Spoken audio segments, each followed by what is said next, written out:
Hello friends, स्वागत है आपका आपके अपने चैनल में। तो इस वीडियो में हम आपके लिए एसएससी आईएमडी के फिजिक्स के पेपर का सॉल्यूशन लेकर आए हैं। हमें पिछले वीडियो में हमें कमेंट मिले थे कि आप फिजिक्स का सीरीज स्टार्ट कीजिए, तो हम आपकी बात को कंसिडर करते हुए इस वीडियो में 1 से 100 तक फिजिक्स का सॉल्यूशन करेंगे। दोस्तों, मैं अपने बारे में बता दूं, मेरा नाम मोनी है और मैंने एनआईटी वारंगल से बीटेक किया हुआ है। चलिए शुरू करते हैं बिना टाइम वेस्ट किए हुए। फर्स्ट क्वेश्चन है हमारा, parsec is a unit of which physical quantity. ये पारसेक जो यूनिट होता है हमारा, वो लेंथ का यूनिट होता है आपको, और लेंथ के और भी यूनिट होते हैं, light year, astronomical unit,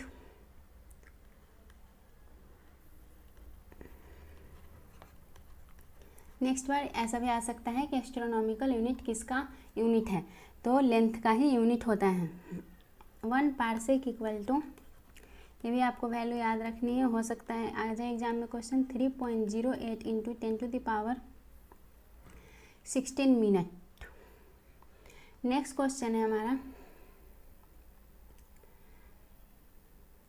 x is a displacement, time taken t, initial velocity u, final velocity v and acceleration a, then which of the following equation is true. देखिए हमें 3 इक्वेशन आना चाहिए, v equal to u plus a t, x equal to u t plus half a t square,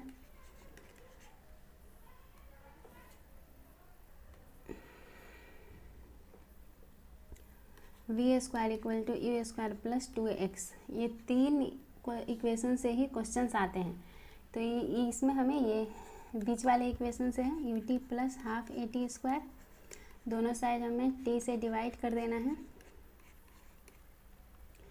x equal to u plus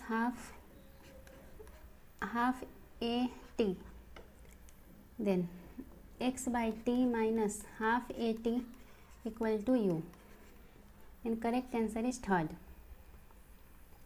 next question है हमारा, what was the flaw in Aristotle law of motion. अरस्तु के गति के नियम में क्या दोष था। देखिए अरस्तु के गति के नियम यह कहता था कि हमें किसी भी वस्तु को यूनिफॉर्म मोशन में रखने के लिए उस पर एक्सटर्नल फोर्स लगानी पड़ती है, लेकिन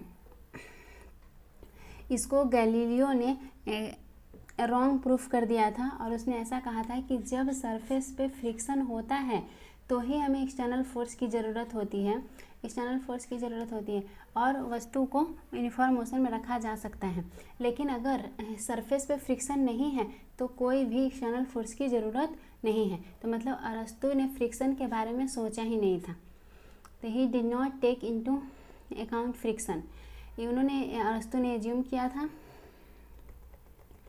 नेक्स्ट क्वेश्चन है हमारा, if A projectile is throne with A velocity v making an angle theta with the x axis when the time taken by flight is given by the flowing formula.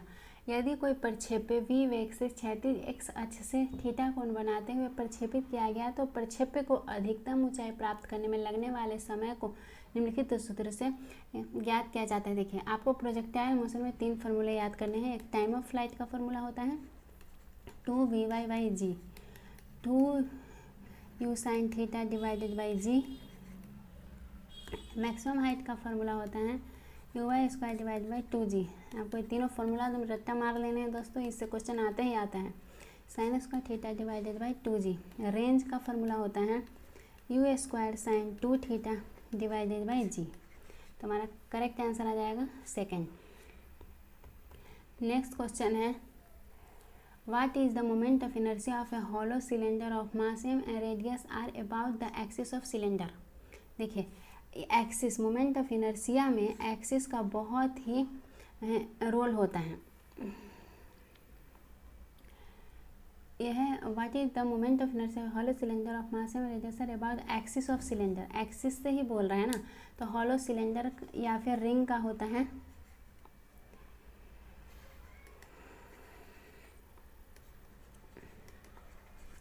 mr square. आप हमें comment box में लिखकर बताइएगा कि hollow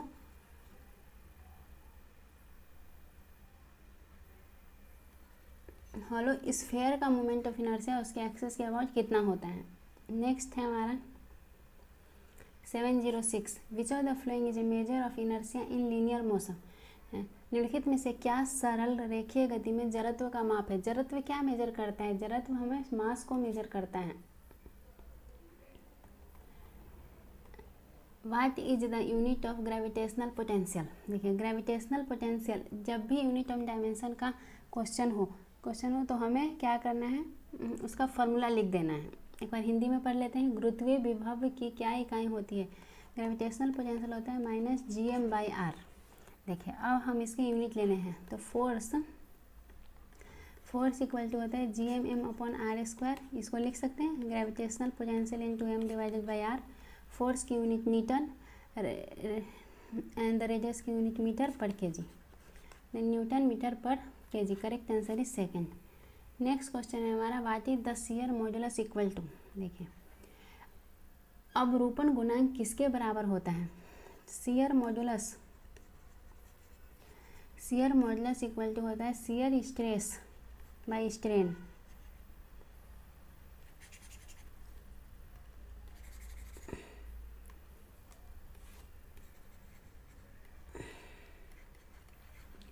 shear stress divided by shear strain. Stress होता है force per unit area और ये होता है डेल्टा L/L। ये डेल्टा L इसमें चेंजेज आया जब हमने उसमें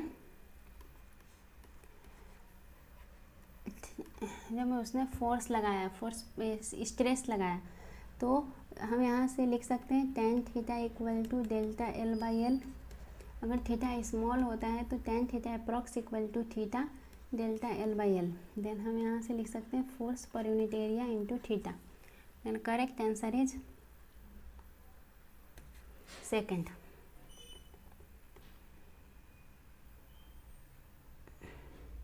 देखिए नेक्स्ट है which dimension matches with the unit of pascal. Pascal इकाई की बीमा किससे मिलती है? तो हमें पास्कल मतलब प्रेशर इक्वल टू होता है force per unit area. Force का आपको डायमेंशन याद रखने चाहिए mL/t-2 divided by L²। mL-1t-2। Correct answer is second. Next है what is the pressure on a submarine if it is 10 metre below the surface of a water. देखिए ये हमारा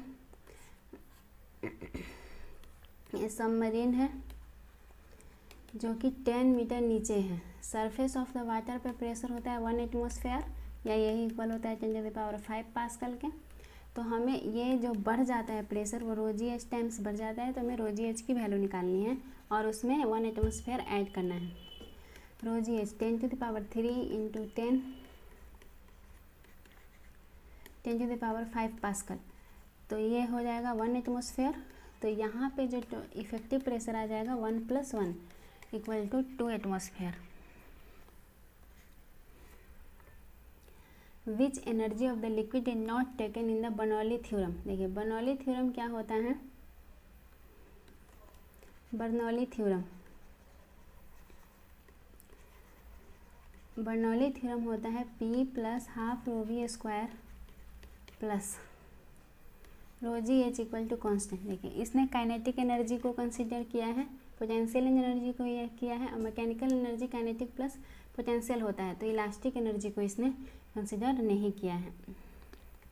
next question है हमारा what is the formula which gives viscous drag force F equal to -6 π/AV called.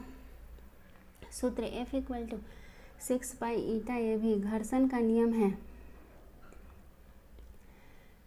को प्रदर्शित करता है, उसे क्या कहा जाता है? तो फोर्स इक्वल टू 6 π/AV ये हमारा स्टोक्स लॉ है, आपको याद होनी चाहिए।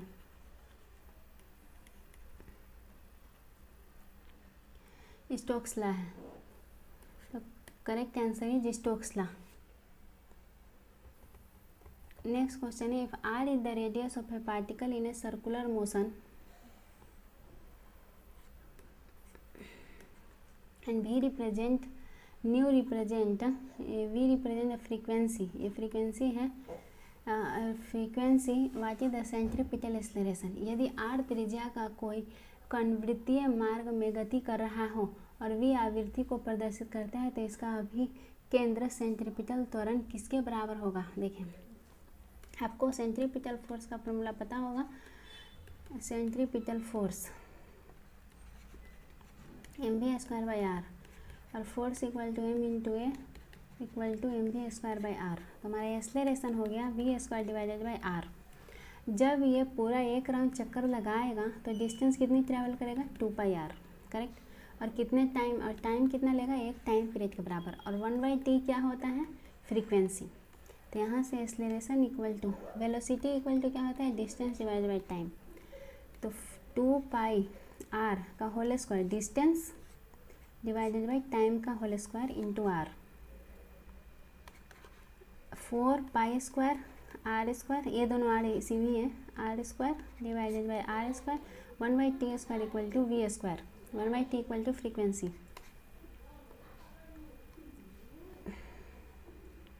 नीचे एक ही आ रहा, 4π² r/v²। Correct answer is 3। Next question है, what is the escape speed from the surface of the earth. Escape speed कितना होता है, अर्थ के सरफेस से अगर इतना स्पीड से भेजेंगे तो वो वापस नहीं आएगा, तो उसे एस्केप स्पीड कहते हैं। एस्केप स्पीड का फॉर्मूला होता है √2gm/r and the gm equal to होता है gr²। तो अगर हम इसमें पुट करेंगे तो 2gr। अब इसमें हमें सारी वैल्यू रख देनी है, 2 इंटू 9.8 इंटू 6400 किलोमीटर, 6.10⁶। अब अगर आप इसको सॉल्व करेंगे तो आ जाएगा 11.2 किलोमीटर पर सेकेंड। आपको ये वैल्यू याद रहनी चाहिए, आप डायरेक्ट ही टिक कर पाएँ कि अगर आप किसी भी चीज़ को 11.2 किलोमीटर पर सेकेंड की गति से भेजेंगे तो वह वापस नीचे नहीं गिरेगा। नेक्स्ट है, if a particle start from rest and accelerate at a rate of a metre per second square, what is the distance travel in the second. यदि कोई निकाय विराम से प्रारंभ करता है और मीटर पर सेकेंड वर्ग सेकेंड की दर से जो त्वरित होता है तो दूसरे सेकेंड में कितनी दूरी तय करेगा। देखिए, distance travel by nth second होता है u plus a/2 into 2n-1।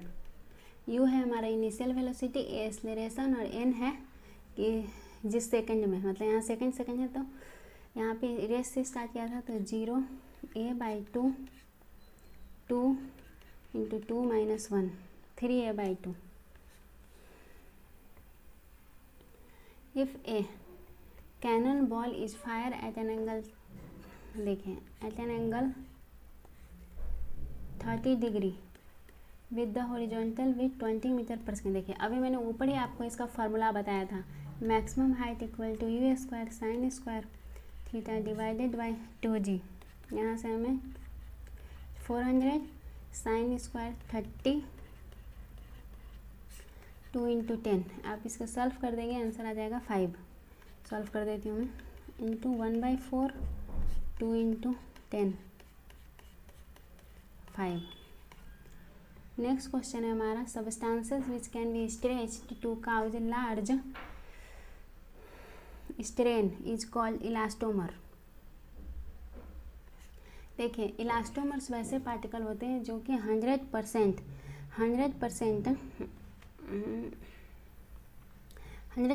Stretch होते हैं और फिर उसके बाद बैक आ जाते हैं। जैसे ये मान लें रबर है, ये बहुत ज़्यादा स्ट्रेच होता है और अगर इसमें से हम अगर फोर्स को निकाल दें तो फिर वो अपने इनिशियल पोजीशन में आ जाता है। तो जब ये बहुत ज़्यादा स्ट्रेच हो जाएगा तो डेल्टा एल की वैल्यू बढ़ जाएगी, और स्ट्रेन होता है डेल्टा L/L, तो हमारा स्ट्रेन की वैल्यू इंक्रीज हो जाएगी। नेक्स्ट है, what is the moment of inertia of a ring of mass m and radius r about the tangent to the circle of ring. देखें, रिंग का जो मोमेंट ऑफ इनर्शिया आप याद करते हो mr², वो होता है रिंग के परपेंडिकुलर टू द प्लेन। इसमें दोनों थ्योरम लगाना पड़ेगा, परपेंडिकुलर जो थ्योरम होती है और पैरेलल एक्सिस थ्योरम और परपेंडिकुलर एक्सिस थ्योरम। तो सबसे पहले हमें परपेंडिकुलर एक्सिस थ्योरम लगाने पे परपेंडिकुलर एक्सिस थ्योरम क्या होता है कि एक अगर प्लेन है, मान लीजिए ये प्लेन है और इस प्लेन में हमने दो एक्सिस इस तरीके से लिया कि वो दोनों एक्सिस एक दूसरे के परपेंडिकुलर हैं, और जो हमारा रिजल्टेंट है एक तीसरा एक्सिस है जो कि इस प्लेन के परपेंडिकुलर है। तो जो प्लेन के परपेंडिकुलर होता है उसके अबाउट मोमेंट ऑफ इनर्शिया की वैल्यू इन दोनों एक्सिस के अबाउट मोमेंट ऑफ इनर्शिया की वैल्यू के सम के इक्वल होता है। तो अगर इसमें हमारा जो IMR² हम याद करते हैं मोमेंट ऑफ इनर्शिया, वो होता है इस एक्सिस के परपेंडिकुलर एक्सिस के अबाउट मोमेंट ऑफ इनर्शिया। तो अगर हम इसमें डायमीटर कर दें, अगर दो डायमीटर इस प्लेन में कंसीडर करेंगे तो वो दोनों डायमीटर एक दूसरे के परपेंडिकुलर होंगे। तो हम यहाँ पे लिख सकते हैं MR² इक्वल टू, अगर मैं इसको IY मान लूँ और इसको IX मान लूँ तो IY प्लस IX, और देखिए ये दोनों ही डायमीटर है तो इन दोनों का मोमेंट ऑफ इनर्शिया सेम होगा। तो यहाँ से I हो जाएगा MR²/2। अभी भी क्वेश्चन कंप्लीट नहीं हुआ है। अभी क्या बोल रहा है कि what is the moment of inertia of a ring of mass M radius about the tangent to the circle of ring. हमें इसके अगेंस्ट निकालना है और हमें डायमीटर के अगेंस्ट पता है। तो अब हम लगाएंगे parallel axis theorem. Parallel axis theorem में क्या होता है, मोमेंट ऑफ इनर्शिया इस एक्सिस के अबाउट निकालना है। तो moment of inertia about this axis मतलब MR² प्लस सिस्टम का मास इंटू दोनों एक्सिस के बीच का डिस्टेंस MR²। तो यहाँ से आ जाएगा 3/2 MR²।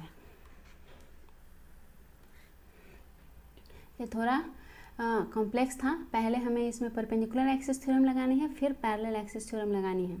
और अगर आप याद रख सकते हो तो याद रख लो दोस्तों, ये डायमीटर के against moment of inertia MR² होता है और पर एक्सिस परपेंडिकुलर के अगेंस्ट MR² होता है। What be the acceleration due to gravity of a planet of radius 6000 kilometre? escape velocity देखिए अभी मैंने फार्मूला बताया था आपको, √2gm/r और gm इक्वल टू होता है gr² √2gr। escape velocity दिया हुआ है 12 किलोमीटर, मैंने मीटर में बदल दिया, 2 × g निकालना है और रेडियस दिया हुआ है 6000। किलोमीटर में बदलने की जरूरत नहीं है क्योंकि ये भी किलोमीटर में है। 144 2 × 6 ×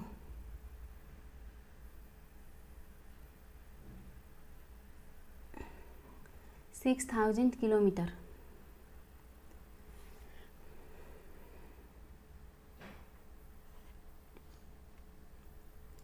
जी इक्वल टू, अभी जो वैल्यू आएगी वो किलोमीटर में आएगी। 144 / 2 × 6000 अभी किलोमीटर में आया तो इसमें मैं 1000 से मल्टीप्लाई कर दूं ताकि मेरा मीटर में आ जाए।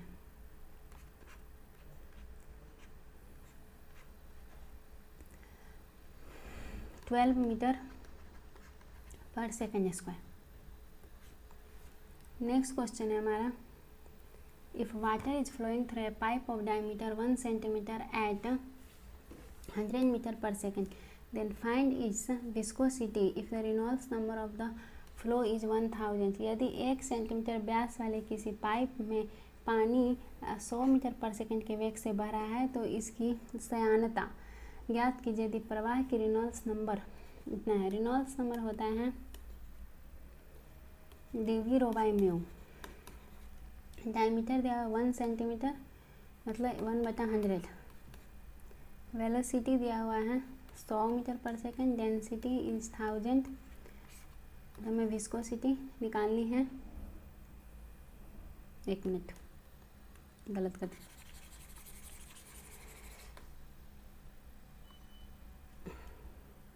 डायमीटर है 1 सेंटीमीटर, वेलोसिटी है 100 मीटर पर सेकंड और रेनॉल्ड्स नंबर है 1000।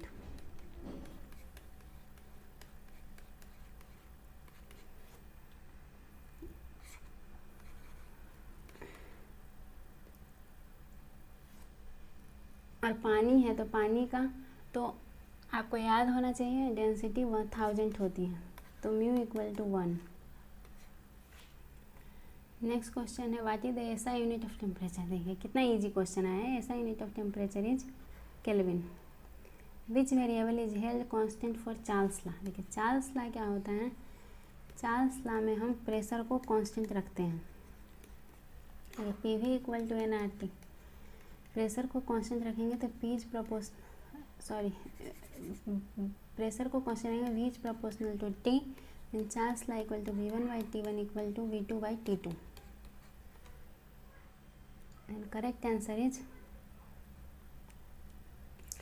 इज 4। नेक्स्ट है हमारा the value of universal gas constant. Universal gas constant की वैल्यू होती है 8.314 जूल पर केल्विन मोल। तो यहाँ 2 ही डिजिट तक दिया है 8.31। नेक्स्ट क्वेश्चन है हमारा what is the amount of heat absorb और rejected by a substance of n mole of molar specific heat capacity C it undergoes. देखिए Q इक्वल टू होता है एन सी डेल्टा टी। आपको formula याद रखनी चाहिए, direct आया है एन सी डेल्टा टी।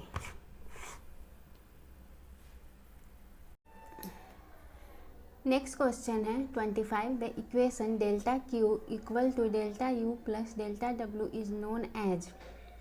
देखिए थर्मोडायनामिक्स के 3 लॉ होते हैं। जीरोथ लॉ ऑफ थर्मोडायनामिक्स होता है अगर ए बी के साथ थर्मल इक्विलिब्रियम में है और ए सी के साथ थर्मल इक्विलिब्रियम में है तो बी और सी में थर्मल इक्विलिब्रियम में होंगे। फर्स्ट लॉ ऑफ थर्मोडायनामिक्स होता है delta Q equal to delta U plus delta W। तो ये हमारा फर्स्ट लॉ ऑफ थर्मोडायनामिक्स है।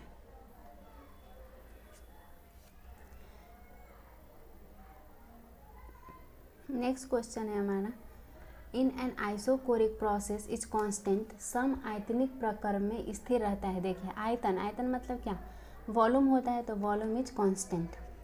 ये आइसोथर्मल प्रोसेस होते हैं। एक आइसोथर्मल प्रोसेस में टेम्परेचर कांस्टेंट होती है, आइसोबारिक प्रोसेस में प्रेशर कांस्टेंट होती है। तो correct answer is first.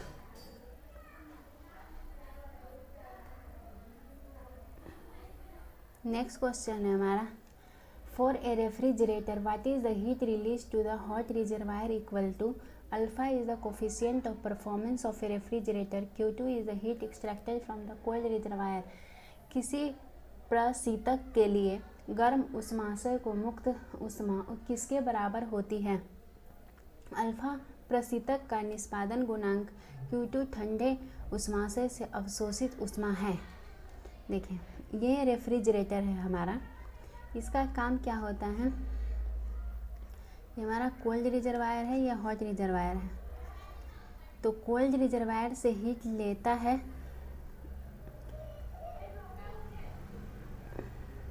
Q2 is the heat extracted, Q2 है और इस पर कुछ वर्क करता है, फिर उसके बाद हॉट रिजर्वायर को पे हीट एक्सट्रैक्ट कर देता है। तो अगर हम यहाँ पे बैलेंस करें तो Q2 plus W energy balance equal to Q1, तो W equal to Q1 minus Q2। Coefficient of performance इसका होता है जो हमें चाहिए डिवाइडेड बाय जो हमने इंजन को दिया। तो हमें क्या चाहिए, कोल्ड रिजर्वायर में से हीट निकालना चाहिए हमें, और इंजन को हमने दिया है W work. Q2 divided by Q1 minus Q2। Coefficient of performance alpha है, alpha Q1 minus alpha Q2 equal to Q2। Alpha Q1 equal to Q2 into 1 plus alpha, then Q1 निकालनी है, Q1 equal to Q2 1 plus alpha divided by alpha, then correct answer is second. Next question है which of the following is intensive variable. निम्नलिखित में से कौन सा एक गहन चर है। देखिए इंटेंसिव वेरिएबल होते हैं जो कि मास पे डिपेंड नहीं करता है, मास पे डिपेंड, जैसे इसका एग्जांपल है टेम्परेचर, प्रेशर, डेंसिटी, कंपोजिशन, ये सब इंटेंसिव वेरिएबल होते हैं। और जो एक्सटेंसिव वेरिएबल होते हैं, एक एक्सटेंसिव वेरिएबल होते हैं, एक मिनट,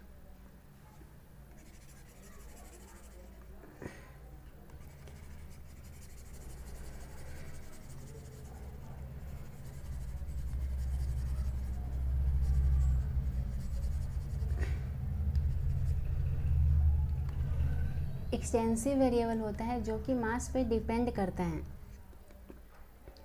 एक्सटेंसिव वेरिएबल, इसका एग्जांपल्स हैं इंटरनल एनर्जी, इंथैल्पी, मास, एंट्रोपी और वेट।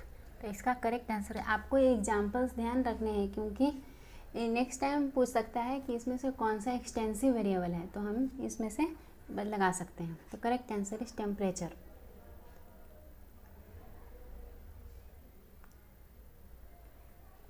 नेक्स्ट क्वेश्चन है, if a diatomic molecule is not rigid but has addition a vibrational mode then what is the CV equal to. देखें CV equal to formula होता है F/2R, लेकिन for vibrational के लिए होता है FR। आपको ये याद रखना है, ये यहाँ पे ये वाइब्रेशनल के लिए है और ये है नॉर्मल, जो कि रोटेशनल डिग्री ऑफ फ्रीडम होते हैं, ट्रांसलेशनल डिग्री ऑफ फ्रीडम होते हैं, उसके लिए है F/2R। तो हमें क्या करना पड़ेगा, सबसे पहले इसमें पता करनी पड़ेगी कि इसके ट्रांसलेशनल और रोटेशनल डिग्री ऑफ फ्रीडम कितने हैं, क्योंकि वाइब्रेशनल डिग्री ऑफ फ्रीडम तो इसने बता दिया कि 1 है, तो CV फिर दोनों को एडिशन कर देंगे। तो हमें डायटोमिक मॉलिक्यूल्स है, मान लेते हैं ये हमारा डायटोमिक मॉलिक्यूल्स है, तो ये X डायरेक्शन में मूव कर सकता है, करेक्ट। ये Y डायरेक्शन में भी मूव कर सकता है, ये Z डायरेक्शन में मूव कर सकता है। तो इसके ट्रांसलेशनल डिग्री ऑफ फ्रीडम हो गए 3। अब हम इसके रोटेशनल डिग्री ऑफ फ्रीडम देखते हैं। देखिए रोटेशनल डिग्री ऑफ फ्रीडम में अगर हम Y एक्सिस लेंगे तो ये मूव कर सकता है क्योंकि R डिस्टेंस हो रही है। अगर हम X एक्सिस लेते हैं तो सारा मॉलिक्यूल एक्सिस पे ही आ गया, मतलब कि उसका जो I = mr² होता है, इसमें R अप्रॉक्स 0 के बराबर हो जाएगा। तो हम X डायरेक्शन में इस केस में डिग्री ऑफ फ्रीडम कंसिडर नहीं कर सकते हैं। Z डायरेक्शन में भी ये मूव कर सकता है, तो इसके रोटेशनल डिग्री ऑफ फ्रीडम हो गए 2। तो टोटल डिग्री ऑफ फ्रीडम हो गया ट्रांसलेशनल रोटेशनल 5/2R और प्लस ट्रांसलेशनल था 1 तो R। तो हमें इफेक्टिव CV निकालनी है। Effective CV = 5/2R + R 7/2R।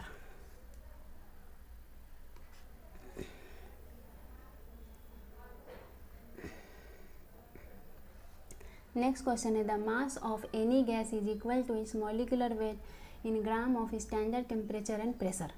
देखिए किसी गैस के समान ताप और दाब STP पर द्रव्यमान उस गैस के ग्राम में व्यक्त अणु द्रव्यमान के बराबर होता है। 1 मोल का वॉल्यूम होता है 22.4 लीटर। अगर हम इसे ml में बदलेंगे, 1000 से मल्टीप्लाई करेंगे 22400 ml, and correct answer is 4। Next question है, if a molecule of a mass m and with x component of velocity vx collide elastically with a wall of container, then the momentum imparted to the wall in the collision। यदि m द्रव्यमान का कोई अणु वेग के x घटक vx के साथ धारक की दीवार के साथ प्रत्यापित संगठ करता है तो दीवार पे लगने वाला संवेग होता है। Law of conservation of momentum आपको पता होना चाहिए, इससे हम यह क्वेश्चन करेंगे।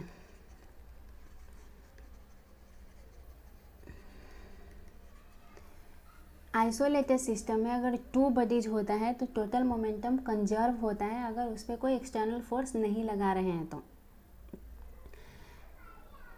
एक वाल है, यहाँ एक बॉडी था m मास का जिसकी x कंपोनेंट Vx है, ये इससे कोलाइड किया। देखिए जब यहाँ पे कोलिजन दिया हुआ है तो हम इसे परफेक्टली इलास्टिक कोलिजन दिया हुआ है तो सिर्फ ये डायरेक्शन चेंज कर लेगा। कोलिजन के बाद ये सिर्फ डायरेक्शन चेंज होता है जब वो परफेक्टली इलास्टिक कोलिजन होता है।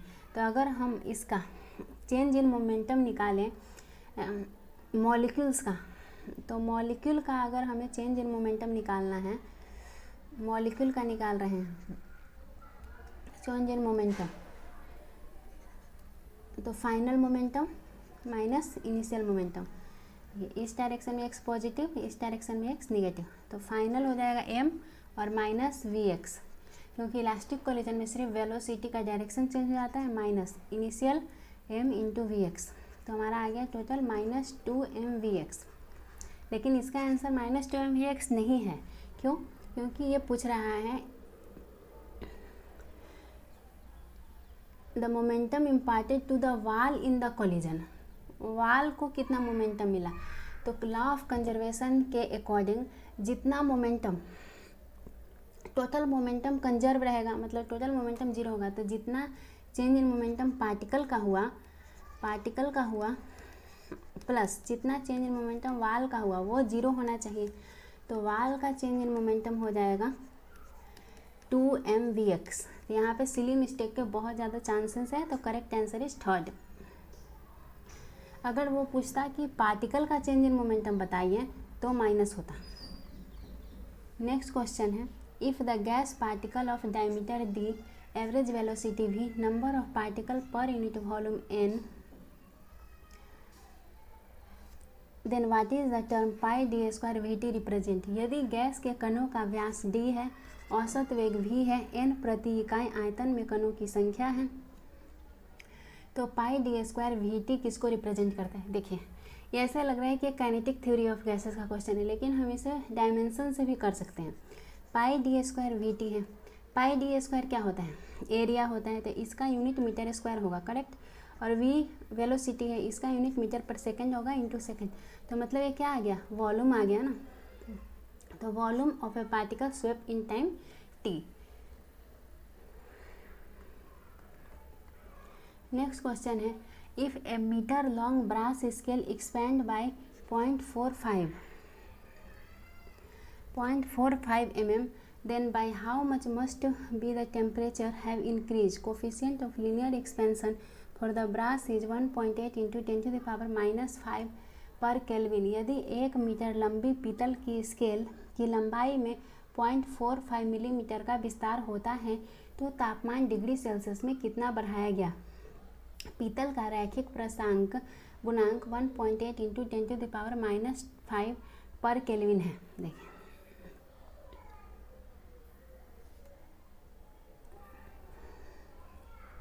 L equal to L0 plus alpha L0 delta t. Length में अगर इंक्रीज हो रहा है ये टेम्परेचर के डिफरेंस के कारण, तो फार्मूला होता है L equal to L0। L0 है इनिशियल लेंथ, और डेल्टा टी टेम्परेचर बढ़ने के बाद कितना लेंथ हो जाएगा वो इसका फार्मूला है। तो यहाँ से हम निकाल सकते हैं L minus L0 divided by L0 by alpha.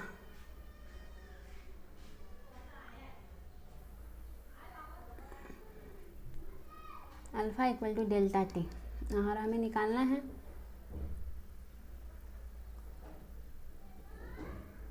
Delta t निकालना है। L minus L0 0.45 mm 1 metre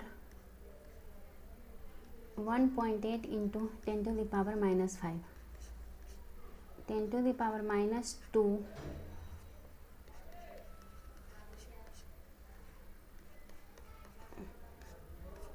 9 दूनी 18 9 पचे 45 25 इज करेक्ट आंसर। अगर इसके वॉल्यूम में चेंज दिया हुआ रहता तो वॉल्यूम में चेंज का फार्मूला होता है, ये कोफिशिएंट ऑफ लीनियर एक्सपेंशन है, coefficient of volume expansion, gamma is 734 for a polyatomic gas which has f vibrational mode what is the CV equals. बहुपरमाणुक गैसों के लिए जिसमें से कुछ f संख्या के कंपन है तो CV किसके बराबर होता है? देखिए मैंने अभी बताया आपको कि CV होता है F/2R और CV होता है F/FR। ये होता है वाइब्रेशनल के कारण, और ये ट्रांसलेशनल और रोटेशनल के कारण। तो एक बहुपरमाणिक है, मान लेते हैं कि इस तरह का है, SO2 है, बहुपरमाणिक है, तो ये अगर ट्रांसलेशनल देखें पहले तो एक्स एक्सिस में भी जा सकता है, ये वाई एक्सिस में भी घूम सकता है, जेड एक्सिस में भी घूम सकता है। तो इसका 3 हो गए ट्रांसलेशनल, अगर ये रोटेट करना हो तो ये एक्स एक्सिस के अबाउट भी रोटेट कर सकता है, वाई एक्सिस के अबाउट भी रोटेट कर सकता है और ये जेड एक्सिस के अबाउट भी रोटेट कर सकता है। तो इसके रोटेशनल हो गए 3, तो इसके total translational plus rotational degree of freedom हो गए 6। तो अब इसमें भर देंगे 6/2r 3r। तो हमें टोटल निकालने हैं, total CV vibrational plus translational plus rotational के कारण 3 + F × R। Then correct answer is 3rd। Next question है, देखिए इस कॉन्सेप्ट से बहुत ही क्वेश्चन आते हैं दोस्तों, ये कॉन्सेप्ट आपको बहुत अच्छे से सीखनी है। What is the ratio of Cp/Cv for a monoatomic gas? Cp and Cv are molar specific heat at a constant pressure and constant volume. देखिए मोनोएटॉमिक है तो हमें Cv पता है F/2r होता है और इसमें वाइब्रेशनल नहीं दिया हुआ है तो हम उसको कंसिडर नहीं करेंगे। अगर दिया हुआ हो क्वेश्चन में तो ही वाइब्रेशनल कंसिडर करना है। अगर ये मोनोएटॉमिक गैस है, मोनोएटॉमिक गैस है तो उसके सिर्फ ट्रांसलेशनल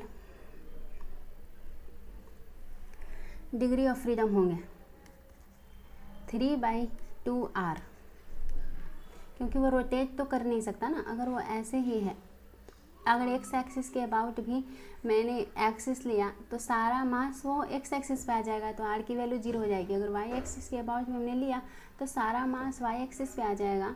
अगर जेड एक्सिस के अबाउट पे लिया तो सारा मास जेड एक्सिस के अबाउट आ जाएगा। तो इसका CV हो जाएगा 3/2r।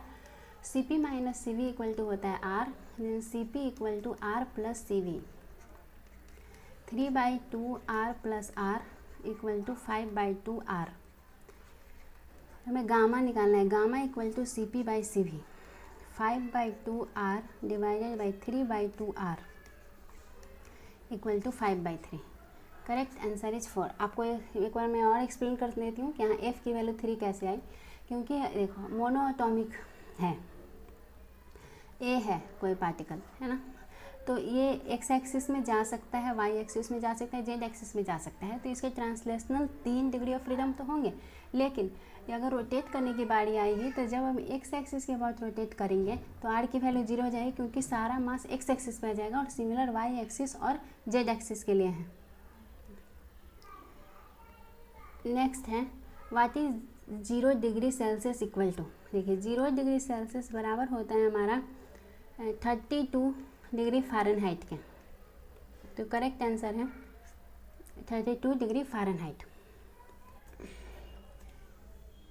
नेक्स्ट क्वेश्चन है 37। If a glass window pane weighing 10 kg is expose to the sun and its temperature rises 20 to 70 degree Celsius, then how much heat is must have absorbed? Specific capacity of glass is 840 joule per kg kelvin.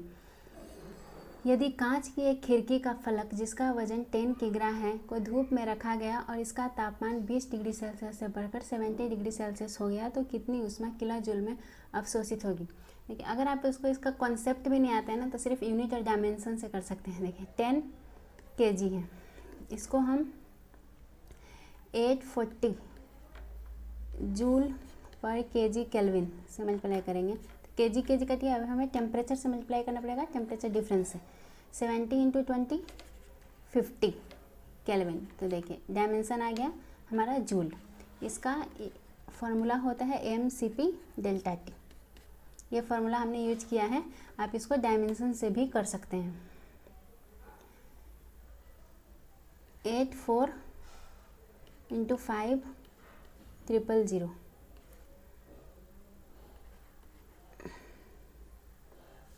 इतना kilojoule 420। Correct answer is 420।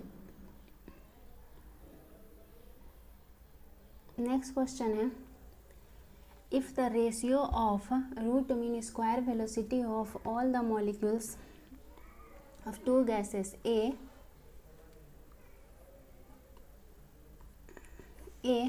molecular mass 18 and B molecular mass 2 is 1:, VRMS A divided by VRMS B 1:6, and temperature of B is 800 Kelvin, then temperature of A. यदि दो gases ए आणविक द्रव्यमान 18 और B आणविक द्रव्यमान 2 की वर्ग माध्य मूल्य ए RMS चालों का अनुपात 1:6 है और बी का तापमान 800 केल्विन है, तो ए का तापमान केल्विन में क्या होगा? ये VRMS का फॉर्मूला होता है 3RT/m means VRMS 1A divided by VRMS B equal to हम लिख सकते हैं TA/MA डिवाइडेड बाई TB/MB, क्योंकि हमारा 3R कट गया। 1:6 equal to TA/MA into MB/TB 1/36 TA/MA 18 MB/TB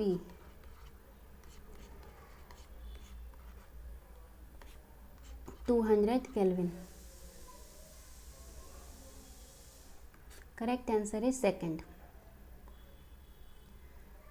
Next है, if the pressure on an enclosed gas is double and its temperature rises from 27 to 127, then its volume will। यदि समावृत gas की निश्चित मात्रा के दाब को 2 गुना किया जाए और तापमान को 27 डिग्री सेल्सियस से 127 सेल्सियस तक बढ़ाया जाए तो इसका आयतन होगा। देखें PV इक्वल टू nRT। समावृत गैस है मतलब N सेम है और R सेम है। P1 V1 divided by T1, P2 V2 divided by T2। P1 pressure of enclose gas is double, मतलब P2 इक्वल टू 2P1 है। पहले 27 है तो हमें इस इक्वेशन में ऑलवेज केल्विन में वैल्यू भरते हैं। केल्विन के लिए सेल्सियस में हमें 273 ऐड कर देना होता है। V1 127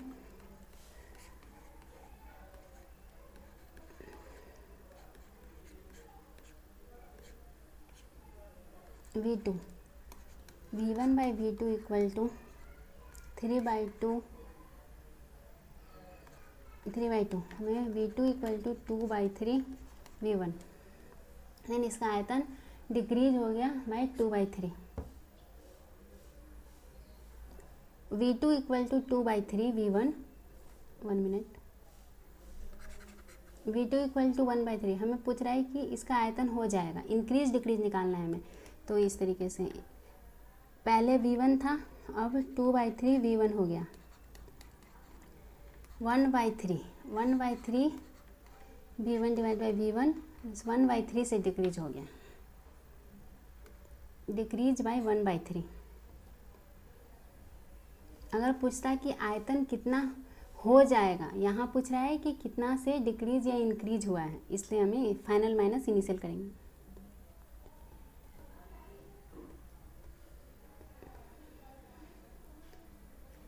An ideal refrigerator is to maintain ice cream kept inside at -3 degrees Celsius. If room temperature is 27 degrees Celsius, then calculate its coefficient of performance. देखिए कोफिशिएंट ऑफ परफॉर्मेंस होता है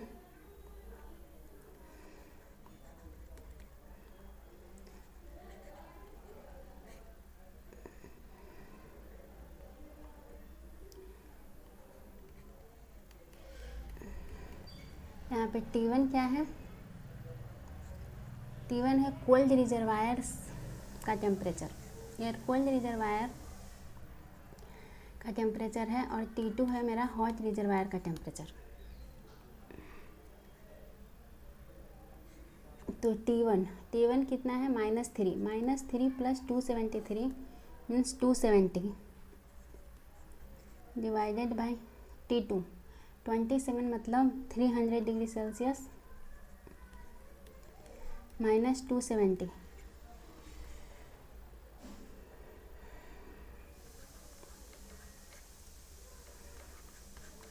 9 आपको फार्मूला कोफिशिएंट ऑफ परफॉर्मेंस का याद रहना चाहिए, T1 divide by T2 minus T1। देखिए मैं आपको एक्सप्लेन करती हूँ क्यों आया। T1 क्या है, कोल्ड रिजर्वायर का टेम्परेचर है, और T2 है यहाँ पे हॉट रिजर्वायर का टेम्परेचर।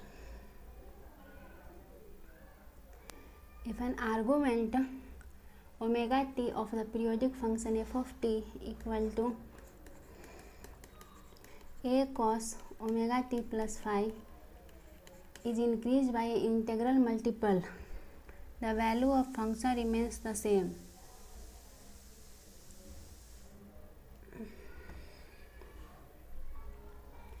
आवृत्ति फलन को a cos omega T plus phi के गुणांक ओमेगा टी में रेडियन के पूर्णांक गुणज की वृद्धि कर दी जाए तो फलन का मान वही रहता है। देखिए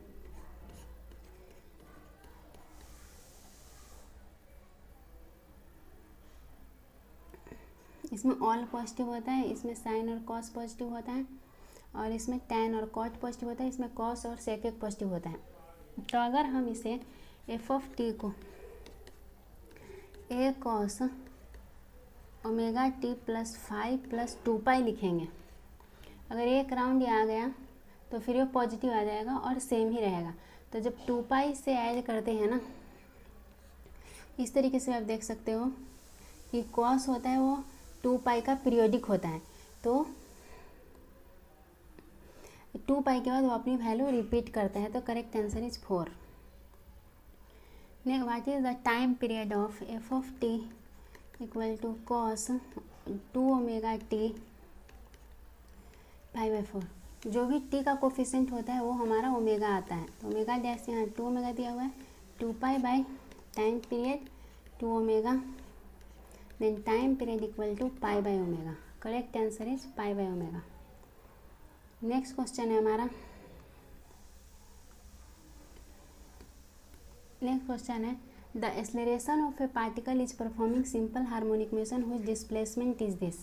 सरल आवर्त गति कर रहे कण का त्वरण होता है।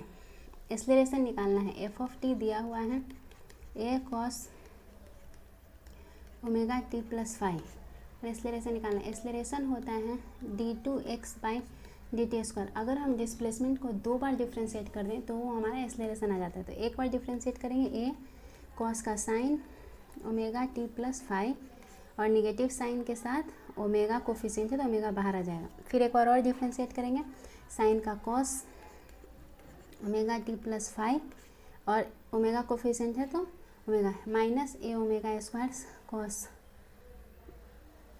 Correct answer is first. Next है the period of kinetic energy of a particle performing simple harmonic motion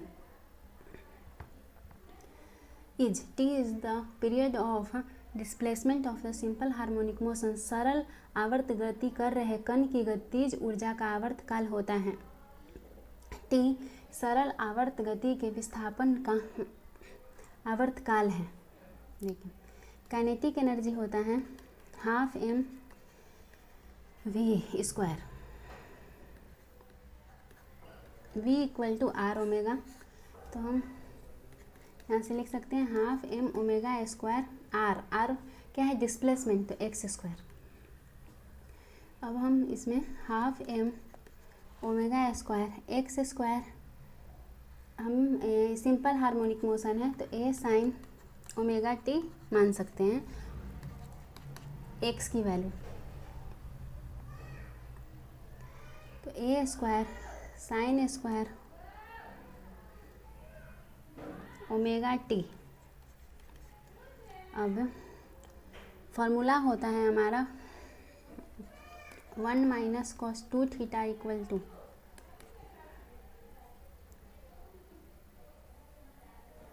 2 sine square theta, half M omega square A square 1 minus cos 2 omega T divided by 2। अब इसमें cos के term में यहाँ पे हमारा equation आ गया 1 minus cos 2 omega T. Kinetic energy is a function of, तो T के साथ जो कोफिशिएंट होता है वो हमारा ओमेगा होता है। तो omega dash equal to 2 omega 2 pi by t 2 omega.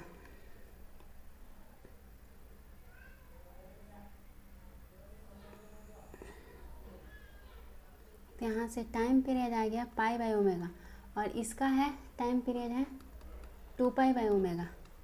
तो इन दोनों में अगर रिलेशन देखेंगे तो टी डैश हमारा टी बाई 2 के इक्वल है। नेक्स्ट क्वेश्चन है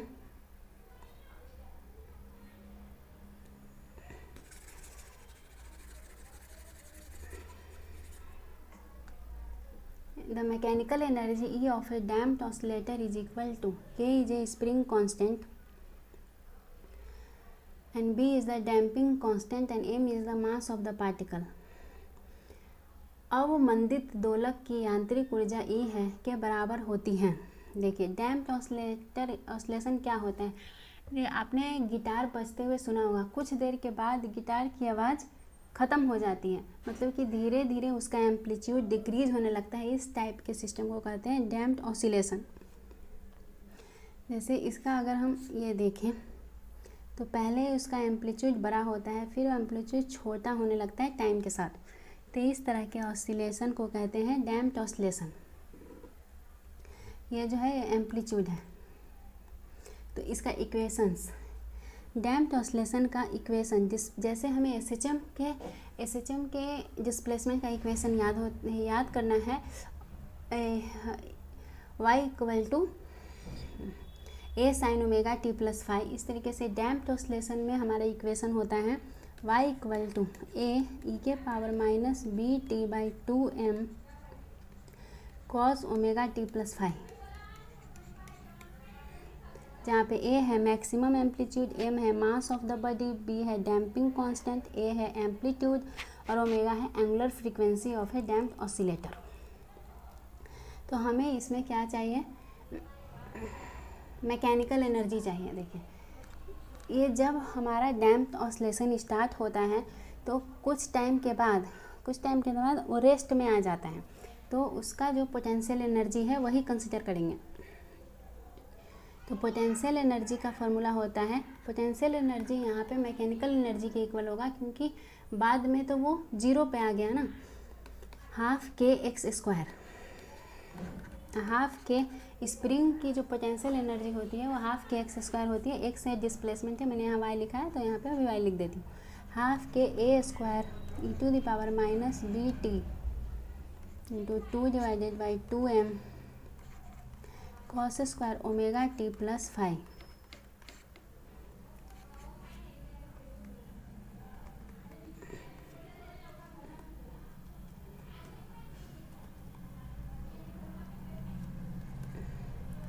हाफ के ए स्क्वायर ई के power minus B T by M.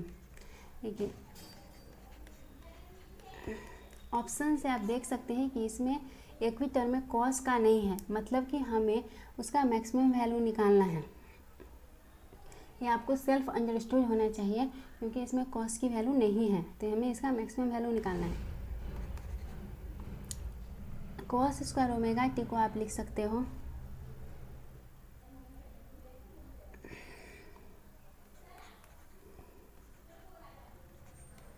आप यहाँ से, इसका कॉस स्क्वायर का मैक्सिमम वैल्यू क्या होता है, कॉस का मैक्सिमम वैल्यू 1 होता है, तो मैक्सिमम वैल्यू 1 हो जाएगा। तो करेक्ट आंसर आ जाएगा हाफ के ए स्क्वायर ई के power minus B T by m. Mechanical waves are governed by, देखिए ये अलग अलग साइंटिस्ट आए थे और उन्होंने अपने अकॉर्डिंग वेव की परिभाषा दी थी, जिसमें से जो न्यूटन्स ने कहा था कि जो वेव है ना, वो मैकेनिकल वेव की तरह बिहेव करता है और उसको मीडियम की ज़रूरत होती है ट्रैवल करने के लिए, और ये बात न्यूटन्स ने कही थी। नेक्स्ट है 747, the speed of a longitudinal wave in a solid wire is given by root over X by rho. Rho is the density of medium, what is the known term X. ठोस क्षण में अनुदैर्घ्य तरंग की चाल v equal to root over X Y rho द्वारा व्यक्त की जाती है, जहाँ रो माध्यम का घनत्व है। तो अज्ञात राशि क्या है, देखिए लॉन्गिट्यूडनल वेव के लिए स्पीड जो होता है वो Young's modulus divided by density होता है। तो यहाँ पे करेक्ट आंसर हो जाएगा Young's modulus.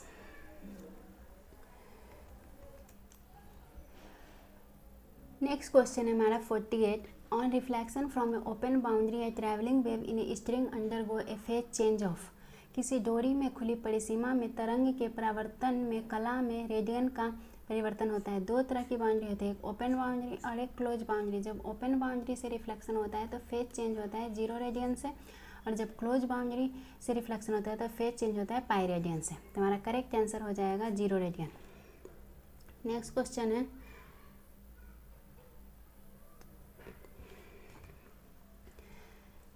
For a stationary wave if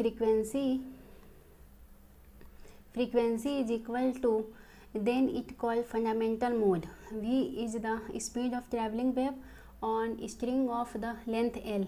किसी अग्रामी तरंग के लिए यदि आवृत्ति के बराबर हो तो इसे मूल विधा कहा जाता है। V गमन करती हुई तरंगों की चाल है और L धागे की लंबाई है जिस पर तरंग गति कर रहा है। देखिए स्टेशनरी वेव के लिए फ्रीक्वेंसी की वैल्यू होती है NV/2L, और फंडामेंटल मोड के लिए फ्रीक्वेंसी होता है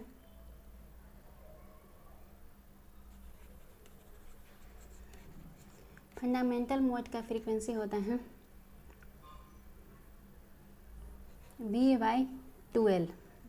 n की वैल्यू 1 रखेंगे तो वो फंडामेंटल मोड में आएगा। तो हमारा करेक्ट आंसर हो जाएगा V/2L। नेक्स्ट क्वेश्चन है 50। How many node and anti node the third harmonic of A standing wave in A pipe which is open at one in and close eight other. A pipe में उदर्भ तरंग के तृतीय गुणवृत्ति में कितने निसम पद और प्रस्पंद होते हैं जो एक छोर पे खुला है और दूसरे पर बंद है। फर्स्ट हार्मोनिक होता है, सेकेंड हार्मोनिक नहीं होता है इसमें, थर्ड हार्मोनिक, फिर उसके बाद होता है फिफ्थ हार्मोनिक, और एवरी हार्मोनिक के बाद एक नोड और एक एंटी नोड इंक्रीज हो जाते हैं। और जो हमारा क्लोज इंड होता है वहाँ पे एंटी नोड बनता है और नोड बनता है जो ओपन इंड होते हैं। देखिए एंटी नोड वैसे पर पॉइंट पे मैक्सिमम डिस्प्लेसमेंट हो रहा है क्योंकि एम्पलीट्यूड ज़्यादा है और मिनिमम प्रेशर चेंज होता है, और नोड पे हमारा डिस्प्लेसमेंट मिनिमम हो रहा है और प्रेशर वेरिएशन मैक्सिमम होता है। तो यहाँ पे एक नोड है और एक एंटी नोड है, यहाँ पे 2 नोड और 2 एंटी नोड, यहाँ पे 3 नोड और 3 एंटी नोड।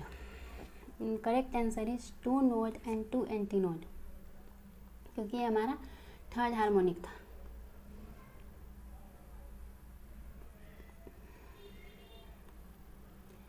नेक्स्ट क्वेश्चन है what is the minimum angle of deviation for a thin prism equal to N21 is a refractive index of the material of the prism. A is the angle of the prism. पतले prism के ये न्यूनतम विचलन का कोण किसके बराबर होता है। देखिए न्यूनतम विचलन का होता है N21 - 1 इंटू A। न्यूनतम यहाँ पे A है angle of the prism. Correct answer is second. 52. A ray passing through the focus of a concave mirror after reflection. अवतल दर्पण के फोकस से गुजरने वाली किरण परावर्तित होने के पश्चात देखिए अगर इसका रे डायग्राम बनाएंगे तो ये हमारा P है, focus of A concave mirror, focus से पास कर रहा है, फोकस से जो भी किरण पास करता है वो पैरेलल हो जाती है, then we come parallel to the principal axis. ये हमारा प्रिंसिपल एक्सिस है। अगर कोई किरण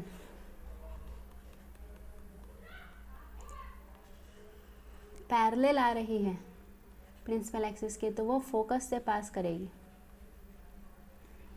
अगर कोई ऑब्जेक्ट, ये फोकस है, ये सी है, अगर कोई ऑब्जेक्ट सी पे है तो यहाँ इसका हमें इमेज बनाने के लिए इससे 2 किरण ड्रॉ करना पड़ता है। यहाँ से एक किरण जो कि पैरेलल जा रही है तो वो फोकस से पास करेगी, और दूसरा किरण जो फोकस से पास करेगी वो हमारा पैरेलल हो जाएगा प्रिंसिपल एक्सिस के। तो देखिए ये उल्टा बन गया ना, रियल इमेज बना, रे अगर वास्तव में कटती है तो रियल इमेज बना, इन्वर्टेड बना, और उसी के साइज के बराबर बना। इन्वर्टेड मतलब उल्टा। नेक्स्ट क्वेश्चन है, if the object is at centre of curvature then the image obtained after reflection from a concave mirror is. ये कनकेव मिरर है ये ना, तो इसका हो जाएगा at the centre of curvature, same size, real and inverted.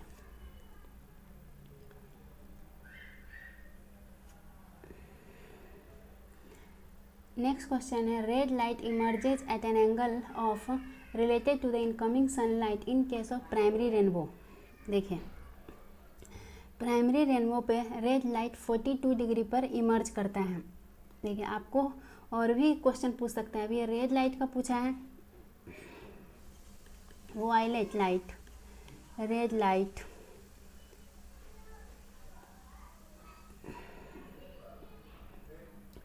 Violet का होता है 40 डिग्री और रेड का होता है 42 डिग्री। ये प्राइमरी रेनबो के लिए है, और सेकेंडरी रेनबो के लिए वायलेट और रेड। वायलेट का होता है सेकेंडरी रेनबो के लिए 54 और इसका 52 रेड के लिए।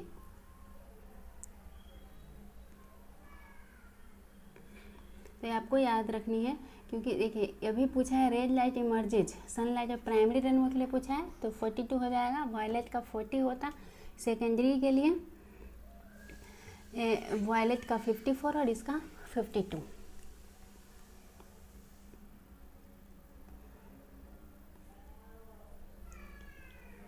What is the linear magnification M for image formed at the D by a simple microscope? Simple microscope के लिए मैग्नीफिकेशन का फॉर्मूला होता है 1 + d/f। f है focal length of convex lens. Simple microscope में कन्वेक्स लेंस होता है, और सिंपल माइक्रोस्कोप का हम यूज करते हैं वेरी स्मॉल ऑब्जेक्ट को देखने के लिए। Correct answer is first. If a object is placed 20 centimeter in front of a convex lens of focal length 7.5 centimeter, then find the position of the image। देखिए convex lens इस type का होता है। Sign convection ऐसा होता है, रे के डायरेक्शन में हम साइन पॉजिटिव लेते हैं और रे के अपोजिट में साइन निगेटिव लेते हैं। हिंदी में एक बार पढ़ देते हैं क्वेश्चन को। यदि कोई वस्तु उत्तल लेंस के सामने 20 सेंटीमीटर की दूरी पर रखी है तथा लेंस की फोकस दूरी 7.5 सेंटीमीटर है तो प्रतिबिंब की स्थिति ज्ञात करिए। लेंस फार्मूला होता है 1/v - 1/u = 1/f। यहाँ पे v है इमेज का डिस्टेंस, u है ऑब्जेक्ट डिस्टेंस और f है फोकल लेंथ।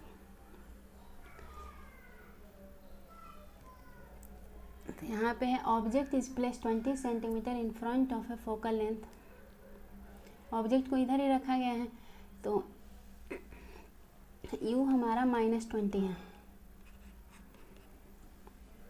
और फोकल लेंथ देखिए फोकल लेंथ कन्वेक्स लेंस का पॉजिटिव होता है 7.5, तो हमें v निकालनी है। इस इक्वेशन में पुट करेंगे।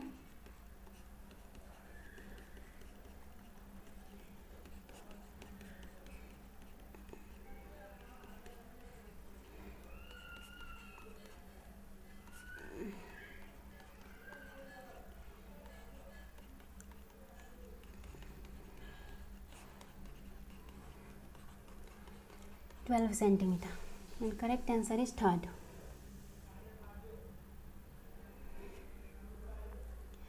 नेक्स्ट क्वेश्चन है हमारा इंटेंसिटी ऑफ ए लाइट, एक minute space,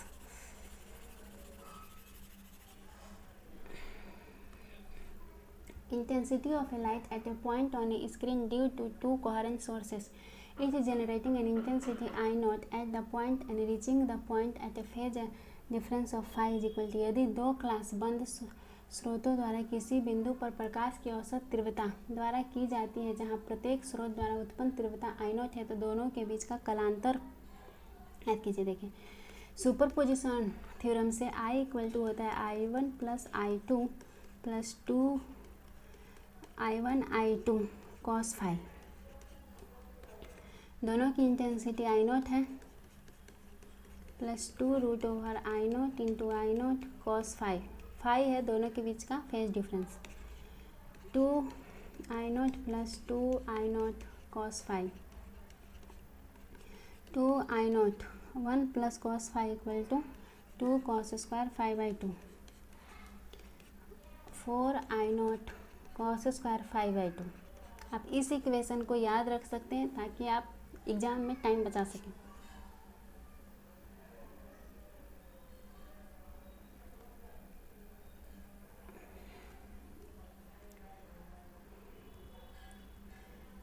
experimental observation in a single slit experiment shows that the intensity has a central maximum at theta equal to 0 and minima at theta, whereas theta is the angle between the central line and the line joining the midpoint of a slit of a width a to any point p on the screen. Lambda is the wavelength of light and n equal to plus minus 1 plus minus 2 plus minus 3। एकल झिरी के प्रायोगिक प्रेक्षण दर्शाते हैं कि तीव्रता का केंद्रीय उच्चिष्ट थीटा इक्वल टू 0 प्राप्त होता है तथा न्यूनतम थीटा इक्वल टू जहाँ थीटा स्क्रीन पर किसी बिंदु P पर A चौड़ाई की झिरी के मध्य बिंदु और मध्य रेखा को जोड़ने वाली रेखा के बीच बना कोण है तो लैम्डा प्रकाश का तरंग दैर्ध्य है। देखिए YDAC आपको पहले समझना पड़ेगा। YDAC क्या होता है? YDAC में एक स्क्रीन होती है और यहाँ पे एक सोर्स ऑफ लाइट होते हैं S1 और S2, दो सोर्स ऑफ लाइट है और इन दोनों के बीच का डिस्टेंस दिया हुआ है। देखिए स्लिट एक है ना, सिंगल स्लिट A है,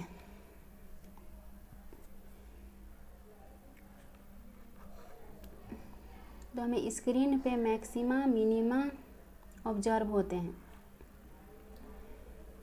मैक्सिमम मिनिमम ऑब्जर्व होते हैं। तो इसकी कंडीशन होती है फॉर मैक्सिमम इंटेंसिटी के लिए। देखिए अगर मैं इसको बनाती हूँ, इसके लिए बना रही हूँ,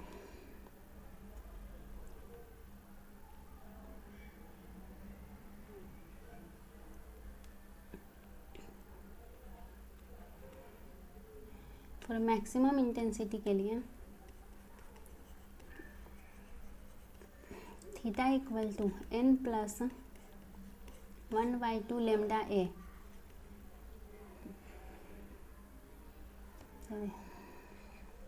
सेंट्रल मैक्सिमा के लिए हमारी थीटा की वैल्यू है 0।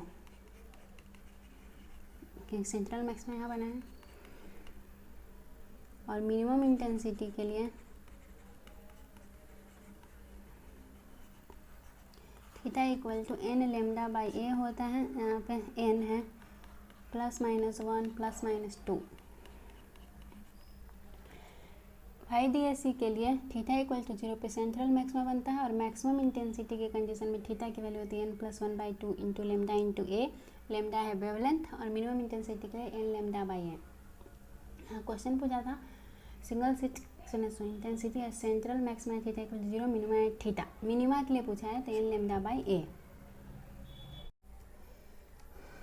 नेक्स्ट क्वेश्चन है हमारा to obtain a magnification of 6 at near point 25 what must be the focal length of a convex lens.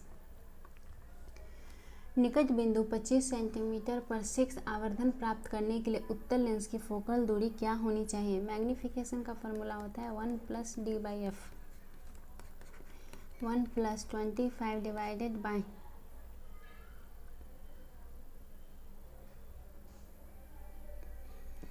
f. Magnification is 6. 25 divided by f minus 5. f equal to -5. Then correct magnitude पूछा है only 5.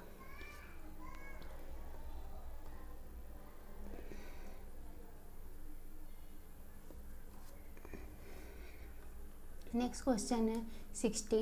Refer to the following diagram to calculate how far will the image be formed from the mirror. A B is the object. निम्नलिखित आरेख का संदर्भ ले और गणना करें कि लेंस से कितनी दूरी पर छवि बनेगी. ए बी एक वस्तु है.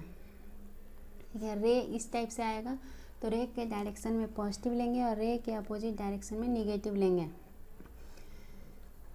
Mirror formula. मिरर फार्मूला होता है हमारा 1/v + 1/u = 1/a. देखिए मिरर में प्लस होता है और लेंस में माइनस होता है. u की वैल्यू है हमारी, देखिए रे के अपोजिट डायरेक्शन में तो -10 = 1/f. फोकल लेंथ भी अपोजिट डायरेक्शन में है तो माइनस होगा और वह सेंटर ऑफ कर्वेचर का आधा होता है -12.5. आप इसको सॉल्व करेंगे v = 50 सेंटीमीटर आ जाएगा. Correct answer is 3. नेक्स्ट है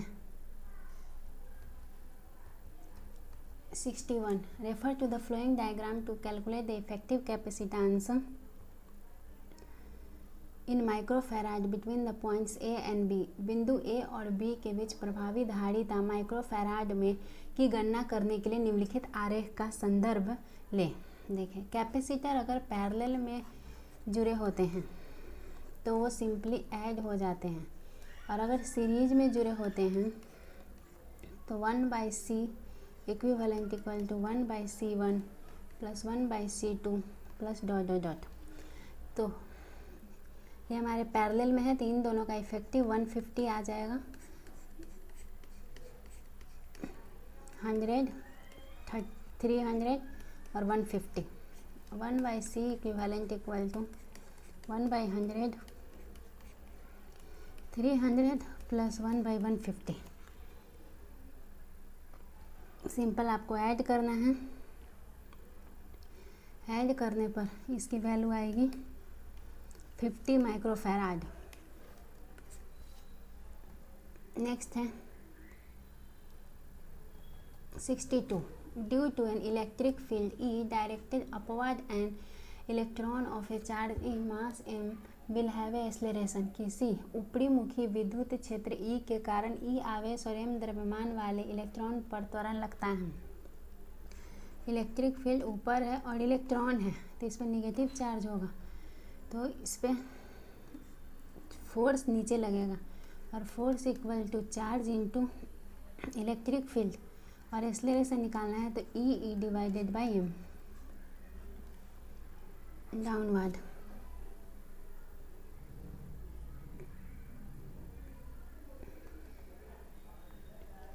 नेक्स्ट क्वेश्चन है हमारा what is the magnitude of torque experience by a dipole of length 2a and charge q and -2a at each end of the dipole and placed in a electric field. Dipole का torque होता है P cross E और P होता है Q × 2a. E cross product हटाते हैं तो sine theta. Q 2QAE sine theta. 2QE. Correct answer is first. Next question है what is the electrostatic field at a distance r from a point charge Q proportional to. बिंदु आवेश Q से r दूरी पर स्थित विद्युतीय क्षेत्र के समानुपाती होता है. इलेक्ट्रिक फील्ड इक्वल टू होता है force divided by charge. Force होता है KQ1 Q2 upon R square divided by Q1 means KQ2 by R square proportional to R square. Next question है हमारा 65। Assuming there are no other charges, the work done in bringing a charge Q2 from infinity to R12 from charge Q1 is, किसी अन्य आवेश को उपस्थित न होने पर आवेश Q2 को अनंत से R1 दूरी पर स्थित Q1 आवेश तक लाने में किया गया कार्य, ये कार्य होता है work equal to change in potential energy.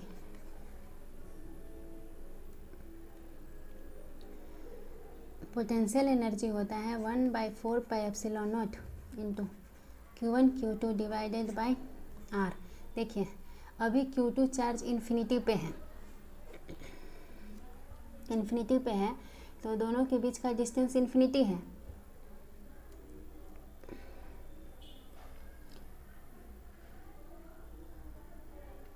तो पहले इन्फिनिटी था, U final minus U initial, तो फाइनल में R1 डिस्टेंस पे है ना, R12, और पहले हमारा इन्फिनिटी पे था तो ये हमारा 0 हो जाएगा। तो work equal to Q1 Q2 upon R12 4πε0 R है, R12 is R and Q1 Q2 4πε0 into R। Next question is, which of the following statement regarding electrostatics of a conductor is false? The interior of a conductor has uniform charge distribution in the static situation। देखिए conductor के अंदर static situation में जितना positive charge होता है उतना ही negative charge होता है, तो चार्ज डिस्ट्रीब्यूशन 0 होता है, तो यही गलत है। At the surface of a charge conductor electrostatic must be normal to the surface at every point, ये सही है। इनसाइड ए कंडक्टर, देखिए अंदर न्यूट्रल चार्ज है तो इलेक्ट्रिक फील्ड 0 होगा। Electrostatic potential is constant through out the volume of the conductor and has the same value on is surface. Correct. Next question है हमारा, the electric field in the inner region between two charge plate of a parallel plate capacitor is equal to, sigma is the surface charge density। समांतर plate संधारित्र के दो आवेशित प्लेटों के बीच के भीतर के क्षेत्र में विद्युतीय क्षेत्र के बराबर होता है। देखिए ये नेगेटिव चार्ज है, ये पॉजिटिव चार्ज है, तो यहाँ पे इलेक्ट्रिक फील्ड निकालेंगे तो इलेक्ट्रिक फील्ड एक प्लेट के कारण होता है σ/2ε0, तो इसके कारण होगा σ/2ε0, और ये भी अट्रैक्ट करेगा तो प्लस σ/2ε0, तो हमारा आ जाएगा σ/ε0। नेक्स्ट क्वेश्चन हमारा 68। What is the energy density, energy store per unit volume of a space of a parallel plate capacitor where E is the electric field between the two plates. समांतर plate संधारित्र का ऊर्जा घनत्व प्रति इकाई मात्रा में संघटित ऊर्जा की मात्रा क्या है, जहाँ E इन दोनों के प्लेट के बीच के स्थित विद्युतीय क्षेत्र है। एनर्जी स्टोर इक्वल टू होता है Q² divided by 2C। Electric field होता है σ/ε0 Q/A ε0, देन A² का square into E² divided by 2C। C equal to A∈0/D, A² का square E² divided by 2A∈0/D। Then अगर हम दोनों साइड A इंटू D से डिवाइड कर दें तो energy store per unit volume आ जाएगा। A इंटू डी से डिवाइड करने के बाद हमारा आएगा 12ε0 इंटू E²। आप ये फार्मूला याद कर सकते हैं ताकि हमारा आपका टाइम एग्जाम में बच जाए। नेक्स्ट क्वेश्चन है हमारा 69। If effective resistance is 6 kilo ohm and one of the resistor connected in parallel is 8 kilo ohm, find the value of other resistance.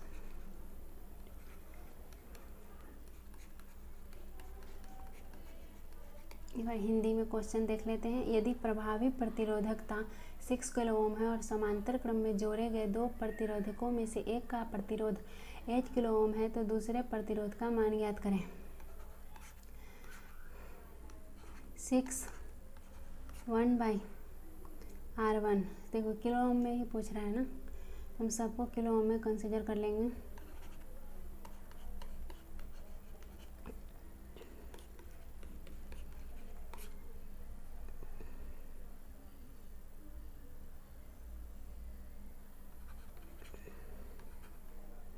(48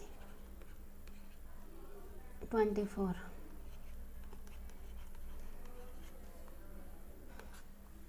correct answer is second. Next question हमारा 70। While studying electron drift through a metallic conductor what is the conductivity of the material equal to, where E is the charge on the electron, m is the mass of the electron, E is the electric field, tau is the relaxation time, n is the number of free electron per unit volume। किसी धारित्वीय चालक से electron के अपवाह में पदार्थ की चालकता sigma किसके बराबर होती है, जहाँ E इलेक्ट्रॉन का आवेश है, m इलेक्ट्रॉन का द्रव्यमान है, E विद्युतीय क्षेत्र है, tau विश्वासांति काल है और n धातु के संधारित्र के प्रति एकांक आयतन में मुक्त इलेक्ट्रॉनों की संख्या है। Drift velocity divided by electric field equal to mu equal to E tau by M. यह फार्मूला होता है mobility equal to current equal to V D E into N into A. V D drift velocity, charge, number of electron per unit volume, A is the area. V D equal to E tau by M into E N E N E square tau A E by M. V equal to I R rho L by A, इसको लिख सकते हैं I L by A into sigma. I equal to V A sigma by L.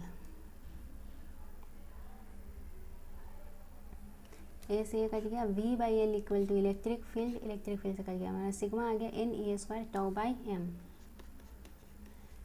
आपको यह formula भी याद रहनी चाहिए ताकि आपका एग्जाम में टाइम बच जाए।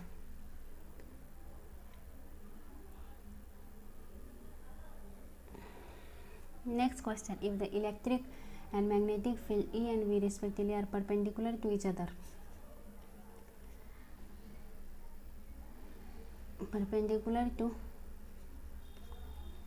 each other and also perpendicular to the velocity of a charged particle, then particle with velocity equal to will pass through the undeviated। देखिए अनडेविएटेड, जब कोई पार्टिकल इलेक्ट्रिक फील्ड और मैग्नेटिक फील्ड दोनों में रहता है तो अनडेविएटेड तभी पास करेगा जब उस पर इलेक्ट्रिक फील्ड के कारण जो फोर्स लग रही है और जो मैग्नेटिक फील्ड के कारण फोर्स लग रही है वो दोनों का मैग्नीट्यूड बराबर हो जाए। क्यू वी वी साइन 90, क्योंकि वी और वी के बीच 90 डिग्री एंगल है तो sine 91। Q E equal to Q V V, V equal to E by V. तो अगर इलेक्ट्रिक फील्ड, मैग्नेटिक फील्ड और वेलोसिटी परपेंडिकुलर होते हैं तो अगर वेलोसिटी ई बाई वी के बराबर होती है तो वो बिना डेविएट हुए ही पास कर जाएगी। And correct answer is first.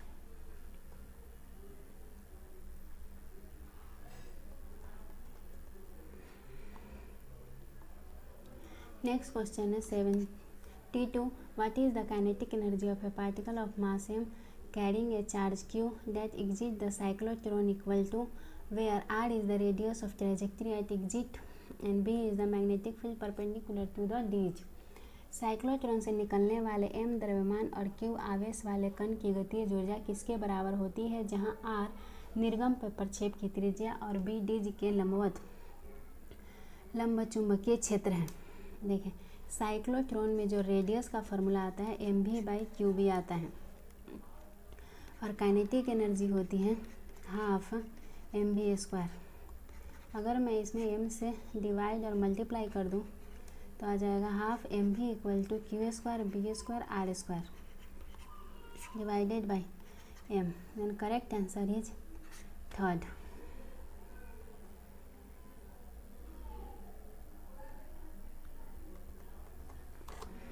Next question है हमारा, the magnetic dipole moment of a revolving electron is, E is the charge on an electron, V is the orbital speed and R is the radius of the orbit.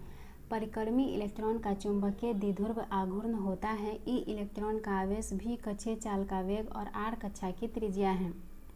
ठीक है, magnetic dipole moment होता है I into ए, और I current है और ये area है। I होता है हमारा Q by T into area. Q time period होता है 2 pi R by V। V हमारा फ्रीक्वेंसी है, फ्रीक्वेंसी ऑर्बिटल स्पीड एक ही बात है, और एरिया होता है pi R square. Then R से आर कट गया, पाई से पाई कट गया, Q V R by 2। Then correct answer is Q is E V R by 2। Next question है,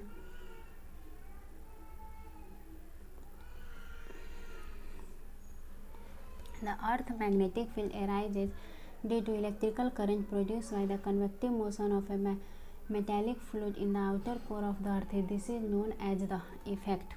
देखें, पहले ऐसा माना जाता था ना कि अर्थ के कोर में एक मैग्नेटिक बार रखा हुआ है जिसके कारण से वो मैग्नेटिक फील्ड जनरेट होता है, लेकिन बाद में ये डायनेमो इफेक्ट का कॉन्सेप्ट आया और उसके अकॉर्डिंग ऐसा माना जाता है कि अर्थ के कोर में मोल्टेन आयरन और निकेल है, इसके कारण से कन्वेक्टिव मोशन होता रहता है, इसके फ्लूइड का कन्वेक्टिव मोशन होता रहता है जिसके कारण से मैग्नेटिक फील्ड एराइज होती है, तो इस इफेक्ट को डायनेमो इफेक्ट कहते हैं। नेक्स्ट क्वेश्चन है, what is the magnetic field intensity H equal to where B is the magnetic field generated inside an electromagnet, M is the magnetization of the material core and mu naught is a permeability of the space. B equal to होता है mu naught into H plus M। यहाँ पे B है हमारा magnetic field generated by current,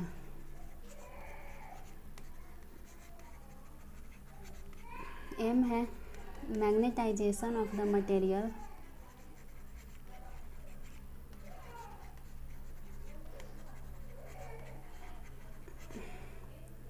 और H है magnetic field intensity,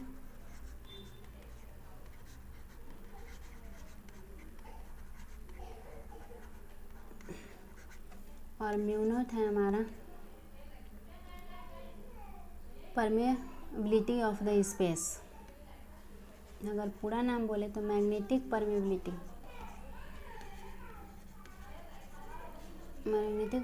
of space. तो यहाँ से आ जाएगा B by mu naught minus M equal to H। Next question है,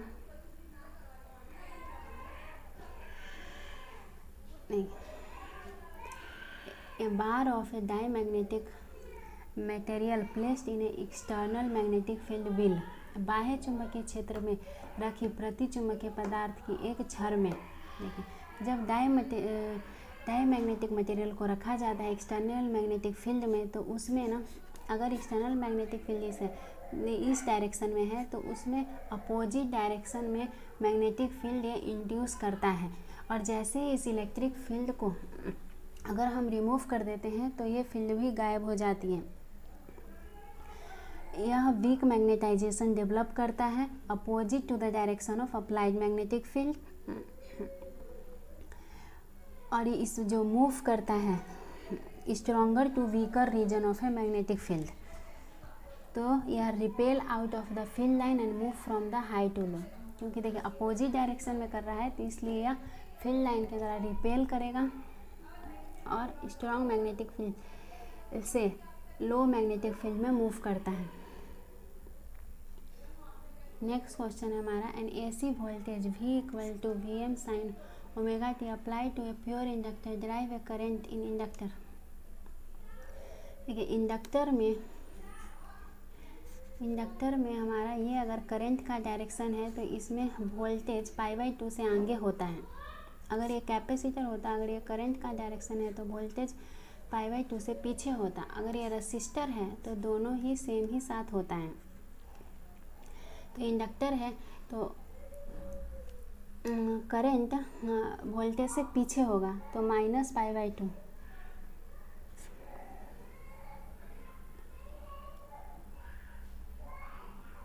For a series RLC circuit driven by the voltage V equal to Vm sin omega t, the current is given by Im sin omega t plus phi. The power factor is, power factor होता है cos phi equal to R divided by Z। तो हमारा power factor हो जाएगा cos phi। Next question है, the equation E dot D L minus D phi B by D T represent. देखिए Faraday law क्या होता है, फैराडे लॉ होता है E dot D L equal to minus D phi by D T. The induced EMF in a coil is equal to the rate of change of flux linkage. तो correct answer is Faraday law.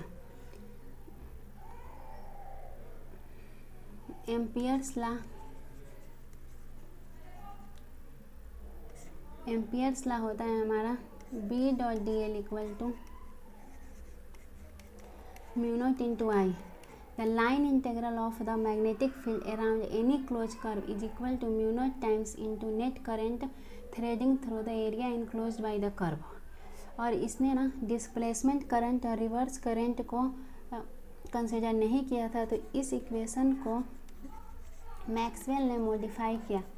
Ampere Maxwell ला आता है B dot D L equal to mu naught I plus mu naught epsilon naught D phi E by D T. ये हमारा displacement current है।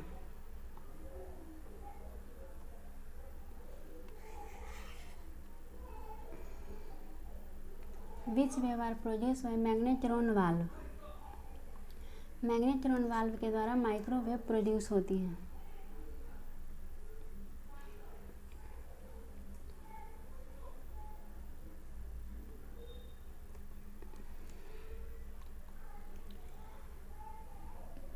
Match the type of a nuclear radiation with its ionizing power. परमाणु विकिरण के प्रकार के साथ उसके आयनीकृत शक्ति का मिलान करिए।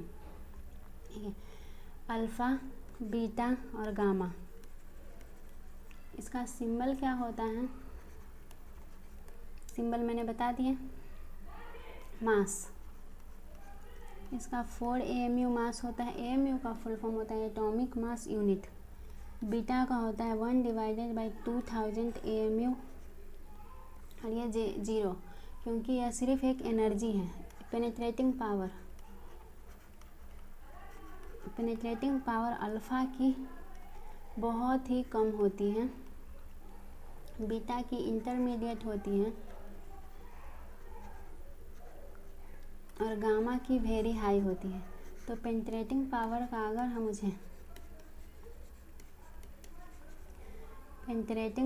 का अगर मुझे लिखना हो ऑर्डर अल्फ़ा, बीटा और गामा, तो गामा की सबसे ज़्यादा हाई होती है। तो आयनाइजेशन एनर्जी पेनिट्रेटिंग पावर के जस्ट रिवर्स है। तो आयनाइजेशन एनर्जी का हो जाएगा अल्फ़ा का सबसे ज़्यादा, बीटा फिर गामा। अल्फ़ा वेरी हाई, ए का 1, सेकेंड और थर्ड कट गया, ए का 1 बीटा इंटरमीडिएट या मॉडरेट और गामा लो। ए का 1, बी का 3 और सी का 2। नेक्स्ट क्वेश्चन है हमारा, The empirical formula for the observed wavelength for hydrogen is 1 by lambda r 1 by k square 1 by n square, where r is the Rydberg constant. What is the value of Q for the Paschen series? देखें, Lyman, Balmer, Paschen, k equal to 1, k equal to 2 और k equal to 3.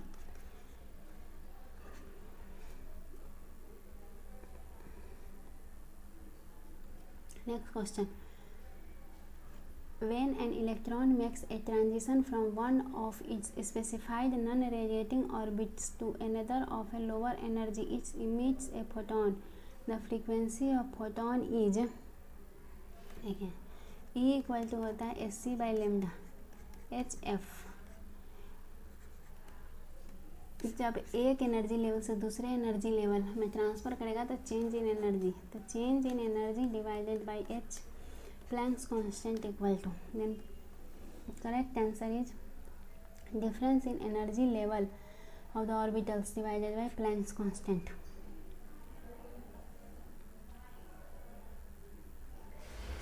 The magnitude of energy of a hydrogen electron, its principal quantum number.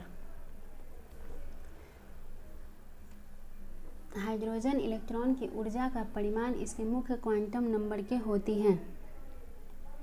Energy होती है -13.6 Z square by N square.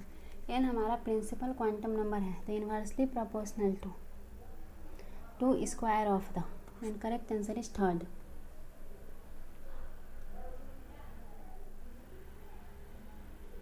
Next question है 85. The kinetic energy of electron of a hydrogen atom, its radius of orbit is the, देखिए kinetic energy हमें निकालना है. mv square by R equal to E square upon 4 pi epsilon naught into R square. क्योंकि जो hydrogen atom होते हैं वो proton के चारों तरफ चक्कर लगाते रहते हैं, तो जो भी सेंट्रीपिटल फोर्स होगा वो इक्विवेलेंट होगा जो भी हमारा इलेक्ट्रोस्टैटिक फोर्स जनरेट हो रहा है. अगर मैं हाफ से दोनों तरफ मल्टीप्लाई कर दूं तो ये काइनेटिक एनर्जी आ जाएगा E square 8 pi epsilon naught into R. तो इसके रेडियस के इन्वर्सली प्रोपोर्शनल हो गया. Next is 786. Calculate the wavelength in nanometer of the spectral line of a Lyman series n equal to 4. Rydberg constant equal to 1.1 into 10 to the power 7 per meter. n equal to 4 के लिए Lyman श्रृंखला की वर्णक्रमीय रेखा के तरंग दैर्ध्य nanometre में गणना कीजिए. देखिए, लाइमन, बाल्मर, पास्चन, ब्रैकेट 1 2 3 4. तो n इक्वल टू 4 से लाइमन तक लाना है, मतलब कि n इक्वल टू 1 तक लाना है. 1 by lambda equal to formula होता है r Z square 1 upon n1 minus 1 upon n2.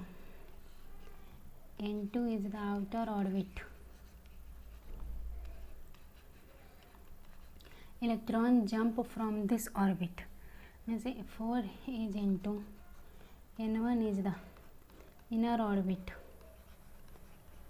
Electron falls in this orbit.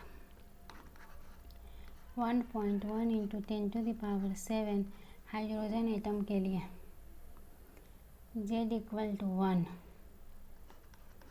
Into 1 upon 1 minus 1 by 4.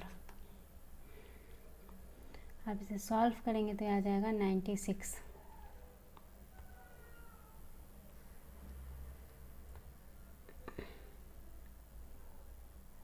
Next question is nucleus of 233 Pa91 emits 1 beta particle to give nucleus. देखिए, beta particle में क्या होता है, neutron. जब beta particle emit होता है मतलब कि न्यूट्रॉन एक प्रोटॉन में बन जाता है.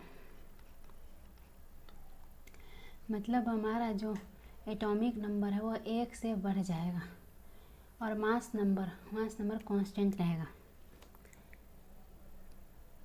तो एटॉमिक नंबर 1 से बढ़ेगा, मास नंबर कांस्टेंट रहेगा। बीटा पार्टिकल इमिट होता है तो एटॉमिक नंबर 1 से बढ़ जाता है और mass number constant.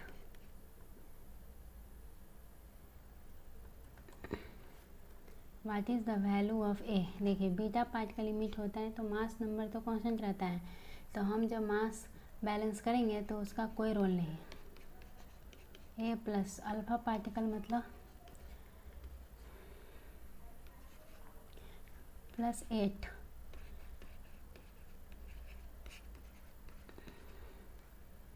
Correct answer.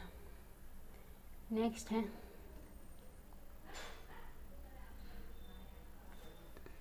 What are the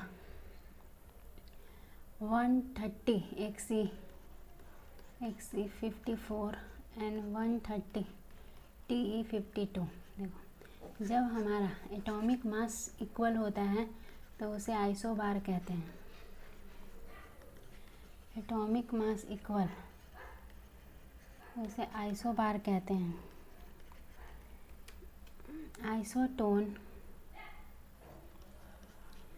isotone क्या होता है?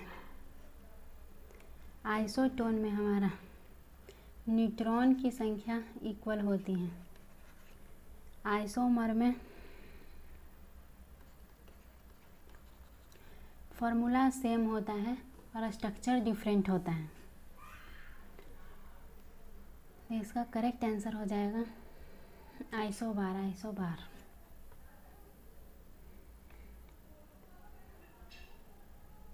Next, in about 5 billion years after the sun has consumed almost all of its hydrogen fuel and it will become, लगभग 5 अरब वर्ष बाद सूरज द्वारा लगभग सभी हाइड्रोजन ईंधन की खपत कर लेने के बाद यह एक, देखिए अभी क्या हो रहा है, सूरज में H1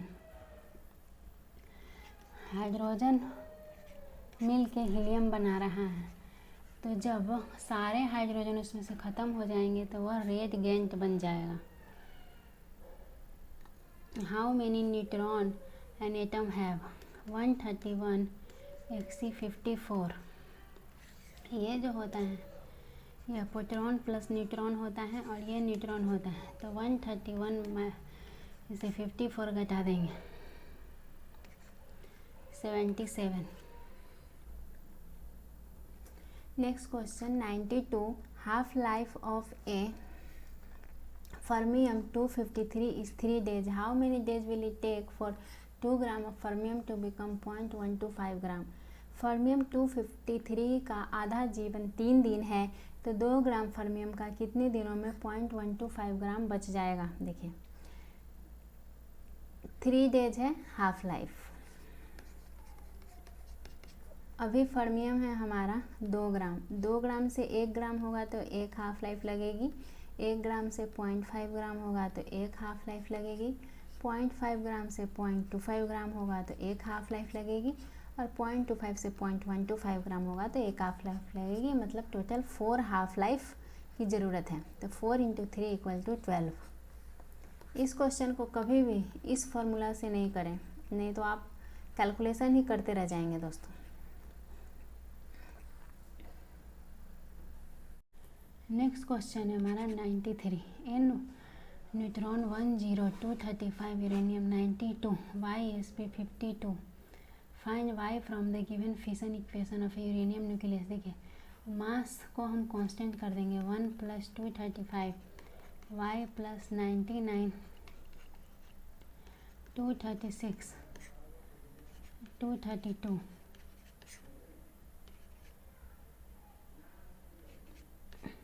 133 is correct answer. Next है देखिए 3364, अगर n 0 1 दिया तो 6 1 1 2 2 और 0 2, देन न्यूट्रॉन बनेगा। Correct answer is second. 95. Calculate the mass defect of an atom of lithium-3 have atomic mass of neutron, proton and electron are. हमें मास डिफेक्ट निकालनी है.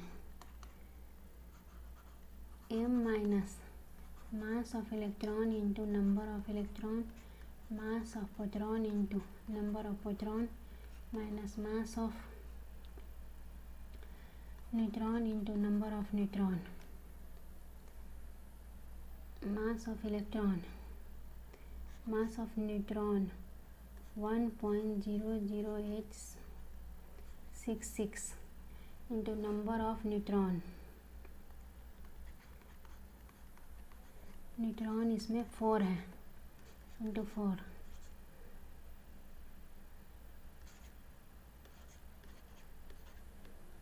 इतना हो गया.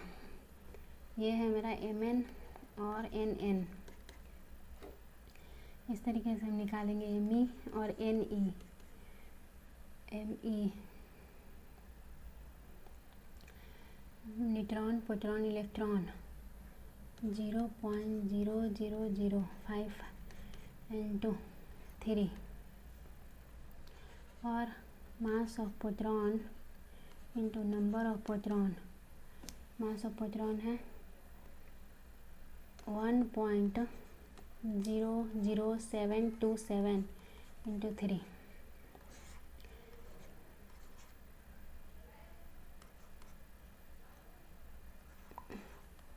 वन इंटू 3 अगर कर दूँ मैं तो आ जाएगा mass of electron into plus mass of proton into n, क्योंकि दोनों इक्वल हैं.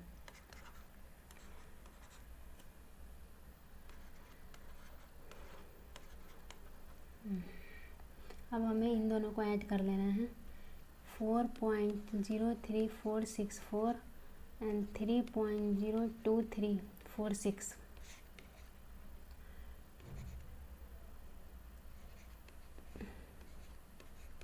7.05810. और हमारा मास कितना है? एटम का मास है तो मास डिफेक्ट हो गया 7.016. इसे घटाना है 7.05810. इंडिविजुअल का मास ज़्यादा होता है एटम के मास से, तो हम अपोजिट घटा देंगे. इसका मॉडुलस होता है मास डिफेक्ट और एक्चुअली. देन ये आ जाएगा मेरा. आप इसको माइनस कर लेंगे तो आपका 0.0420699 आएगा आंसर. नेक्स्ट है, थोड़ा रब कर लेते हैं.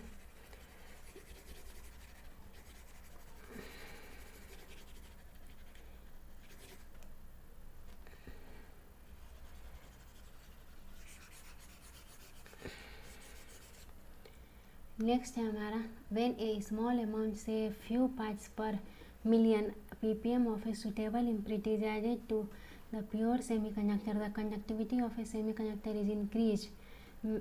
सच material is known as the. जब एक उपयुक्त अशुद्धता की एक छोटी सी राशि जैसे प्रति मिलियन में कुछ भाग सेमीकंडक्टर में मिलाई जाती है तो उस अर्धचालक की चालकता कई गुना बढ़ जाती है. इस तरह के सामग्री को कहते हैं सेमीकंडक्टर. होता है हमारा दो तरह का. एक होता है एक्सट्रिंसिक सेमीकंडक्टर और दूसरा होता है इंट्रिंसिक सेमीकंडक्टर. एक्सट्रिंसिक सेमीकंडक्टर ऐसा होता है जिसमें हम डोपिंग करते हैं. डोपिंग करना मतलब इम्प्योरिटीज मिला देते हैं. जैसे एक्सट्रिंसिक सेमीकंडक्टर दो तरह के होते हैं, P type semiconductor, N type semiconductor. Extrinsic semiconductor pure semiconductor को इंट्रिंसिक सेमीकंडक्टर कहते हैं जिसमें किसी तरह की डोपिंग नहीं की जाती है. तो इसका करेक्ट आंसर हो जाएगा एक्सट्रिंसिक सेमीकंडक्टर, क्योंकि इसमें हम कुछ मिला रहे हैं.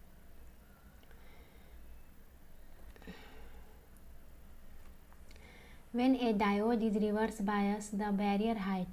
जब कोई डायोड रिवर्स बायस में होता है तो बाधा, देखिए इस तरह का हमारा पीएन जंक्शन डायोड होता है. पी में होल मेजॉरिटी कैरियर में होते हैं और इलेक्ट्रॉन माइनॉरिटी कैरियर में होते हैं, तो इलेक्ट्रॉन ये जंक्शन पर आकर जमा हो जाता है, और n में इलेक्ट्रॉन मेजॉरिटी कैरियर में होते हैं और होल माइनॉरिटी कैरियर में होते हैं। तो अपना बैरियर का एक इलेक्ट्रिक फील्ड होता है प्लस से माइनस की तरफ। अगर हम इसको निगेटिव चार्ज से P को जोड़ दें और N को पॉजिटिव चार्ज से जोड़ दें, तो इसको बोलते हैं हम रिवर्स बायस। तो देखिए, अगर हम इसे निगेटिव चार्ज से जोड़ेंगे तो इधर निगेटिव बढ़ जाएगा और इधर पॉजिटिव बढ़ जाएगा, तो मतलब इसका पोटेंशियल इलेक्ट्रिक फील्ड और स्ट्रांग हो जाएगी, मतलब बैरियर हाइट बढ़ जाएगा और इसका जो थिकनेस है, रीजन का थिकनेस भी बढ़ जाएगा। तो increases and depletion region widen. Next है 98। In a transistor the is moderately doped and largest in size. एक ट्रांजिस्टर में मामूली ढंग का और आकार में सबसे बड़ा होता है।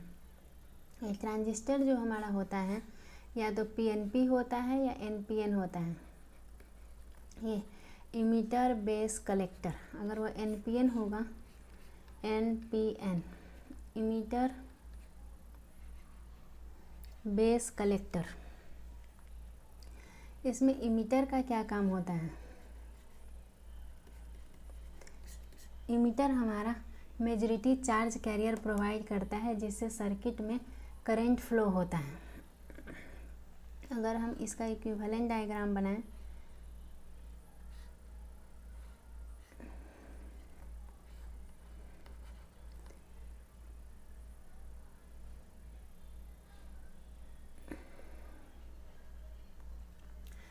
इमीटर क्या कर रहा है? मेजॉरिटी चार्ज कैरियर प्रोवाइड करता है, जिससे करंट फ्लो होता है। बेस का काम होता है, यह इंटरेक्शन प्रोवाइड करता है इमीटर और कलेक्टर के बीच। तो जब इमीटर चार्ज कैरियर प्रोवाइड करता है तो इसमें डोपिंग, हैवली डोपिंग होती है, क्योंकि जितना ज़्यादा डोपिंग होगी उतना ज़्यादा चार्ज कैरियर होगा। और बेस सिर्फ इंटरेक्शन प्रोवाइड कर रहा है, तो बेस का थिन होता है और लाइटली डोप होता है। Lightly dope. कलेक्टर जो हमारा होता है, यह कलेक्ट करता है मेजॉरिटी चार्ज कैरियर को और यह मॉडरेटली डोप होता है, लेकिन साइज में कलेक्टर सबसे बड़ा होता है। अगर साइज की बात करें, इमीटर, बेस और कलेक्टर की साइज़ सबसे बड़ी होती है, बेस की साइज़ सबसे छोटी, फिर उसके बाद इमीटर की साइज़। तो मॉडरेटली डोप और लार्जेस्ट साइज में होता है कलेक्टर।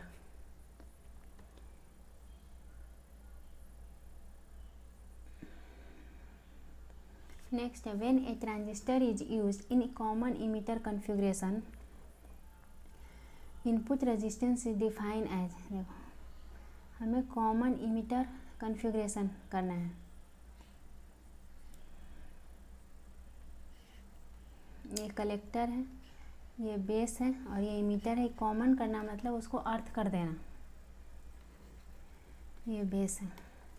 इनपुट रेजिस्टेंस, तो इनपुट रेजिस्टेंस क्या हो जाएगा? V = IR से हम इसे देखेंगे। Ratio of change in base emitter input resistance, तो इनपुट वोल्टेज देखेंगे ना, और इसका इमीटर का 0 ही है क्योंकि अर्थ कर दिया। तो input resistance equal to change in base emitter voltage divided by V = IR, तो V divided by I, change in the base current at constant collector emitter voltage. Constant होना चाहिए। ये हमारा इनपुट रेजिस्टेंस का फॉर्मूला आ गया। Base emitter voltage to change in the base. Correct answer is second. Next है हमारा the output of a NAND gate is 0 if the input are. देखिए, नैंड गेट क्या है? And plus not. एंड करना मतलब होता है गुना करना। A.B और प्लस नॉट है तो उसका बार हो जाएगा, तो रिजल्टेंट हो जाएगा ए डॉट बी बार। तो अगर हम 0 एंड 0 को गुना करेंगे तो 0 आएगा और 0 का बार 1 आएगा। देखिए गलत है, 0 और 1 को गुना करेंगे तो 0 आएगा, 0 का बार 1 आएगा, 1 और 1 को गुना करेंगे तो 1 आएगा, 1 का बार 0। Correct answer is third. तो इसी के साथ हमारा 100 क्वेश्चन समाप्त होता है। इस वीडियो में हमने डिटेल कॉन्सेप्ट भी बताए हैं ताकि आपको आगे वाले एग्ज़ाम में काफ़ी फ़ायदा मिले। आप हमें कमेंट बॉक्स में लिखकर बताइए कि आपको ये वीडियो कैसा लगा और इस वीडियो को अपने दोस्तों के साथ शेयर करिए ताकि सभी बच्चे इस वीडियो का लाभ उठा सकें। Thank you for watching.